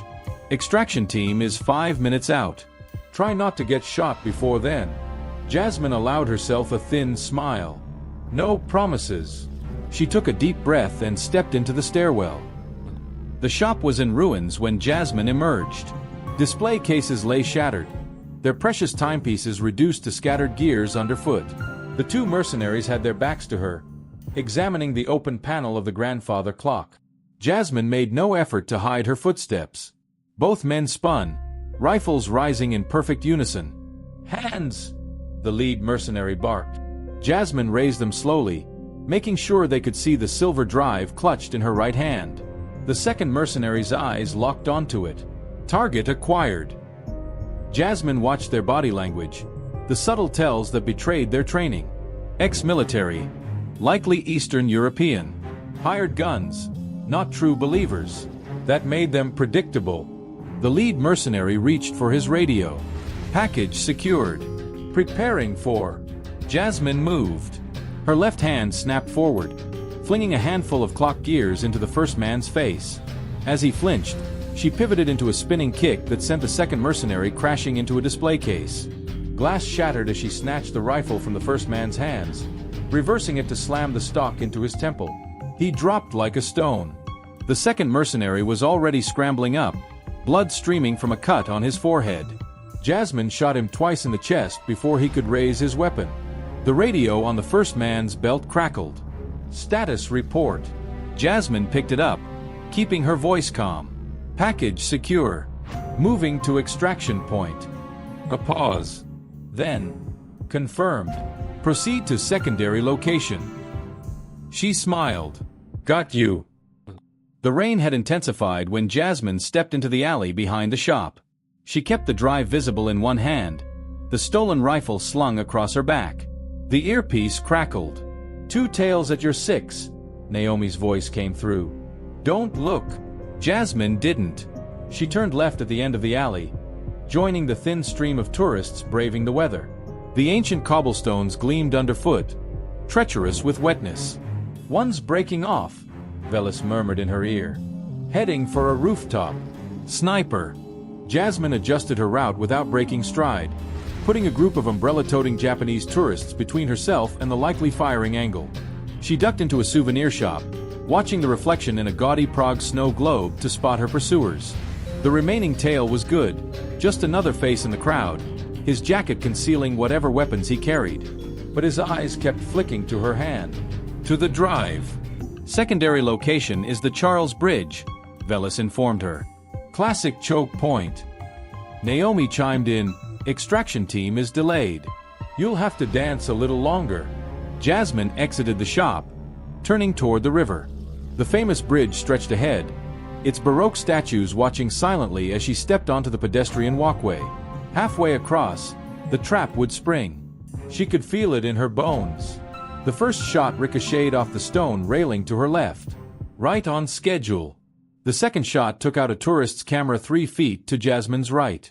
Screams erupted as the crowd scattered, people diving for cover behind the bridge's massive stone pillars. Jasmine used the chaos to pivot behind a statue of St. John of Nepomuk, her stolen rifle already in hand. Rooftop northeast, Velis' voice crackled in her earpiece. Third building from the riverbank. Jasmine risked a glance around the statue's base. The sniper's nest was well chosen, a perfect vantage point overlooking the entire bridge. Another round pinged off the stone near her head, sending chips flying. She keyed the radio. I'm pinned. Working on it, Naomi responded, her voice tight with pain. The remaining tail from the square was advancing cautiously through the panicked crowd, a compact submachine gun now visible beneath his jacket. Jasmine watched his approach in the polished brass of the Saint's plaque, 20 yards and closing.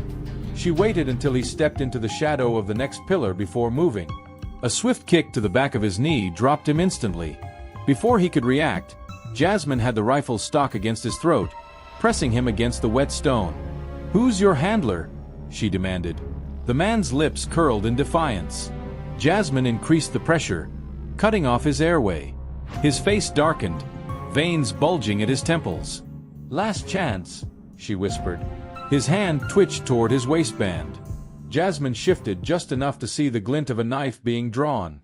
She broke his wrist with a sharp twist, the bone snapping audibly. The man's scream was silent, his airway still compressed. Footsteps approached from behind. Jasmine spun, bringing the rifle up, and froze.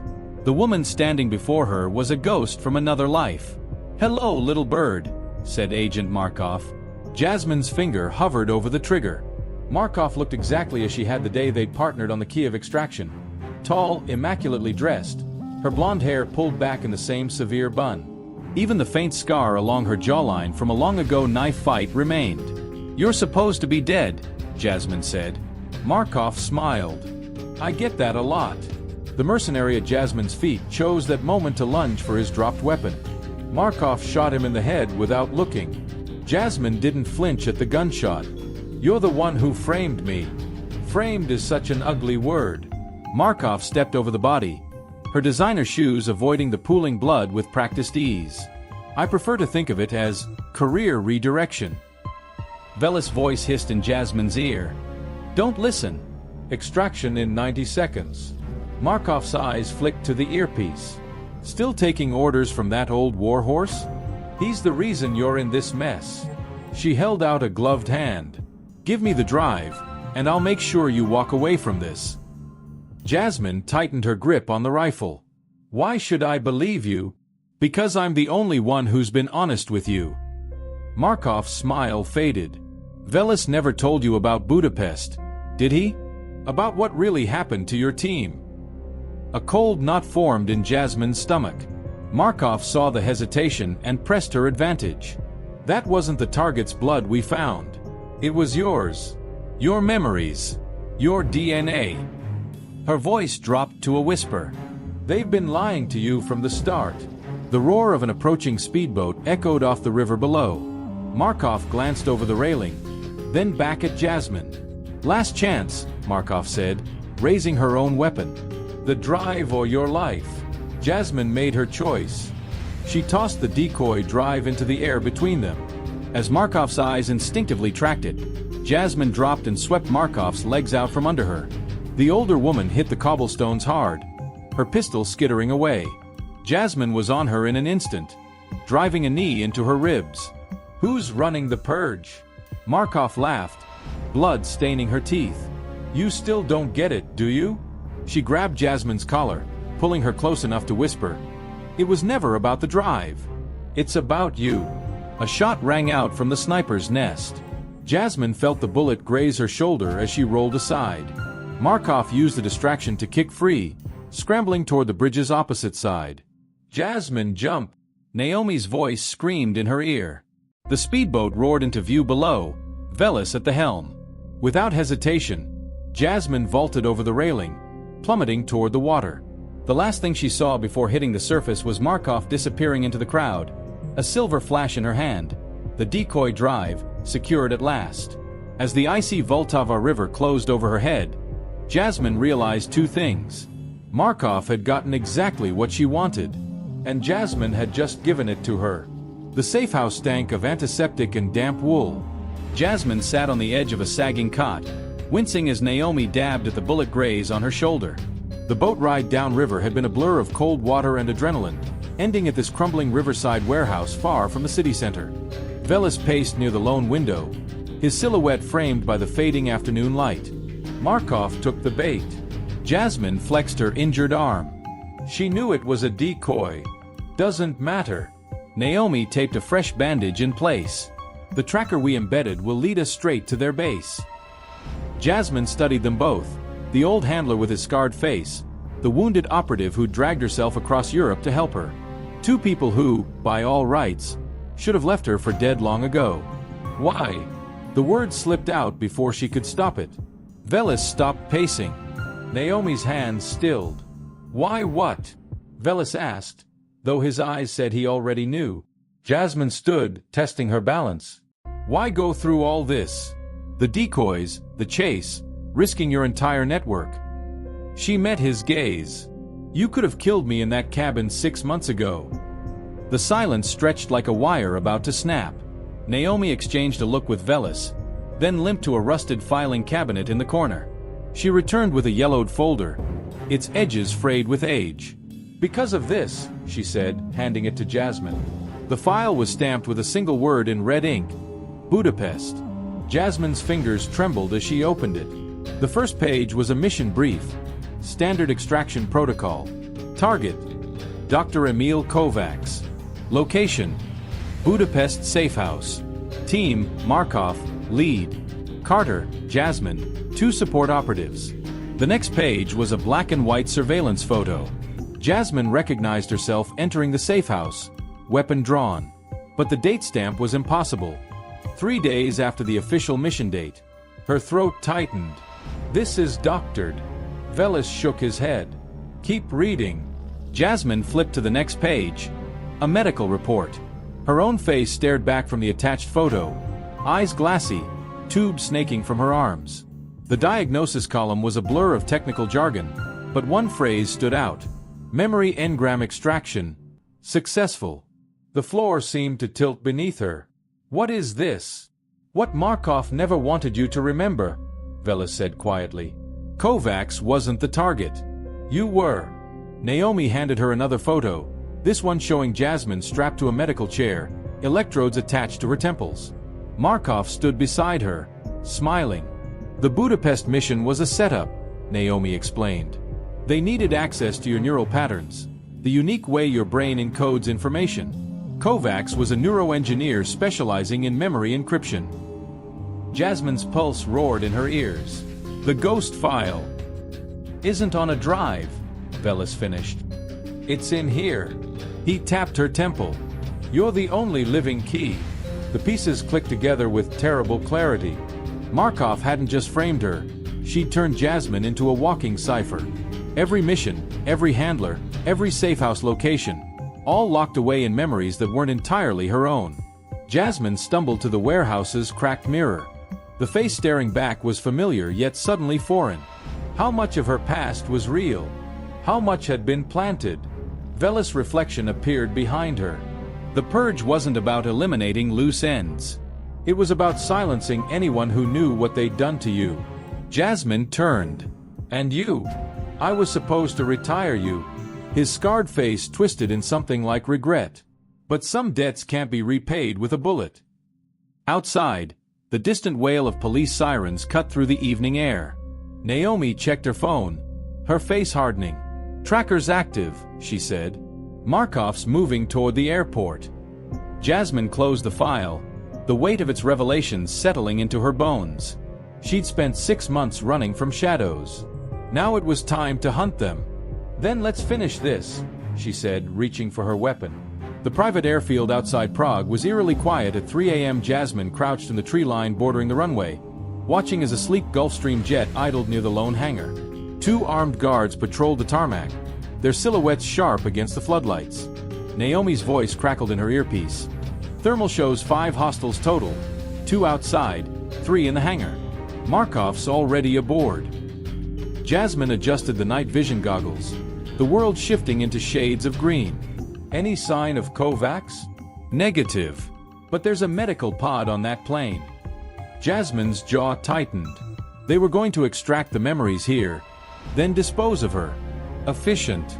Vella's voice cut in. "Team is in position. On your mark." Jasmine checked her weapon, a compact HK MP5 with subsonic rounds. Silent but deadly. She took a slow breath, centering herself. This wasn't just about survival anymore. It was about reclaiming what had been stolen from her. "Go!" The first guard dropped before he heard the shot. Naomi suppressed round, taking him through the temple. Jasmine was already moving as the second guard spun toward the sound, his rifle coming up. Too slow. 3 shots to the chest dropped him where he stood. Jasmine didn't break stride, sprinting for the hangar side door as the extraction team moved in from the opposite tree line. Inside, the hangar was dimly lit, the smell of jet fuel thick in the air. A man in a lab coat stood near a bank of monitors, his back to the door. "Kovacs!" Jasmine shot him in the knee. The scientist screamed, collapsing against the equipment. She was on him in an instant, pressing the hot barrel of her weapon to his cheek. "Where is she?" Kovacs whimpered, his face pale with shock. "A aboard. She's waiting for you." Jasmine pistol whipped him across the temple, leaving him unconscious but alive. The monitors displayed a live feed of the jet's interior. Markov sat in a plush leather seat, sipping champagne as if this were just another business trip. The rage that surged through Jasmine was white-hot and all-consuming. She turned toward the hangar door leading to the tarmac. Just as the explosion rocked the building, Jasmine hit the ground as debris rained down. Through the smoke, she saw figures advancing, not Vella's team, but new players in black tactical gear. Markov's backup. Naomi's voice was frantic in her ear. "Ambush! Fall back!" Jasmine crawled behind a fuel drum as gunfire erupted. The extraction team was pinned down near the tree line. Vella's voice cut through the chaos. "Jasmine, abort! The plane!" Another explosion cut him off, this one from the runway. The Gulfstream's engines roared to life as it began taxiing without clearance. Markov was running. Jasmine made her decision. She broke cover, sprinting through the hail of gunfire toward the accelerating jet. Bullets kicked up concrete around her, one grazing her thigh, but she didn't stop. The plane was moving faster now, its nose turning toward the runway. With a final burst of speed, Jasmine leapt for the landing gear. Her fingers caught the retracting mechanism, her body slamming against the metal as the plane lifted off. The ground fell away beneath her, the hangar shrinking to a toy-sized blaze. Jasmine gritted her teeth and began climbing, hand over hand, toward the gear compartment. Somewhere above her, Markov thought she'd won. Jasmine intended to prove her wrong. The landing gear compartment was cramped and freezing, the roar of the engines vibrating through Jasmine's bones. She wedged herself between hydraulic lines, bracing against the buffeting wind as the plane climbed. Her fingers were numb, her injured thighs screaming in protest, but she forced herself to focus. Through a small access panel, she could see the glow of cabin lights. Markov was close. Jasmine checked her weapon. Half a magazine left. Enough. She waited until the plane leveled off, then kicked open the maintenance hatch. The sudden decompression nearly sucked her out. Alarms blared as the cabin pressure dropped. Jasmine hauled herself into the narrow service corridor just as the emergency oxygen masks dropped from the ceiling. 2 guards came running from the front cabin. Jasmine shot them both before they could raise their weapons, their bodies crumpling in the narrow aisle. The cockpit door burst open. The co-pilot reached for a sidearm. Jasmine put a bullet between his eyes. "Don't!" she shouted at the pilot, who froze with his hands raised. "Keep us in the air." Markov's voice came from behind the first-class curtain. "Really, Jasmine? Hijacking a plane? That's a bit dramatic, even for you." Jasmine moved cautiously forward. "Come out where I can see you." The curtain twitched aside. Markov stood calmly beside a medical pod, a syringe in one hand. The silver decoy drive sat on the seat beside her. "You always were stubborn," Markov sighed. "But I knew you'd come." Jasmine kept her weapon trained on Markov's chest. "Where's Kovacs?" "Back in Prague. I only needed his equipment." She tapped the medical pod with the syringe. "This will extract the encryption key from your hippocampus. Painlessly, if you cooperate." Jasmine's finger tightened on the trigger. "You stole my memories. I preserved them." Markov's smile was chilling. "Your neural patterns are unique, Jasmine. The perfect cipher. Kovacs encoded the ghost file into your subconscious during Budapest. Every mission, every operative, every dirty secret. All hidden where no one could access it. Until now." The plane hit turbulence, jostling them both. Jasmine used the moment to close the distance. "Why me?" "Because you were disposable." Markov's eyes glittered. A young operative with no family, no ties. If the extraction failed. She shrugged. "No great loss." The truth hit like a physical blow. All those months running, hiding, questioning her own mind, it had all been part of Markov's design. Jasmine lowered her weapon slightly. "And Velis? Sentimental old fool." Markov shook her head. "He was supposed to retire you after Budapest. Instead, he hid you away. Gave you a new life." Her lip curled. "Pathetic." The plane lurched again. Jasmine steadied herself against a seat. "So all this, the frame job, the mercenaries, it was just to flush me out? Had to make it convincing." Markov gestured with the syringe. "Now, are we doing this the easy way, or?" Jasmine shot her in the shoulder. Markov staggered back, the syringe clattering to the floor. "You stupid girl! That data is worth billions." "Not to me." Jasmine stepped closer, the gun now leveled at Markov's forehead. "How do I get my memories back?" Markov laughed, blood staining her teeth. "You don't. The encryption is irreversible." She clutched her wounded shoulder. "Kill me, and you'll never know what they took from you." Jasmine hesitated. It was all Markov needed.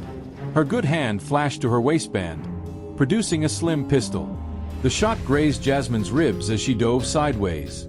They crashed to the floor together, grappling for the weapon.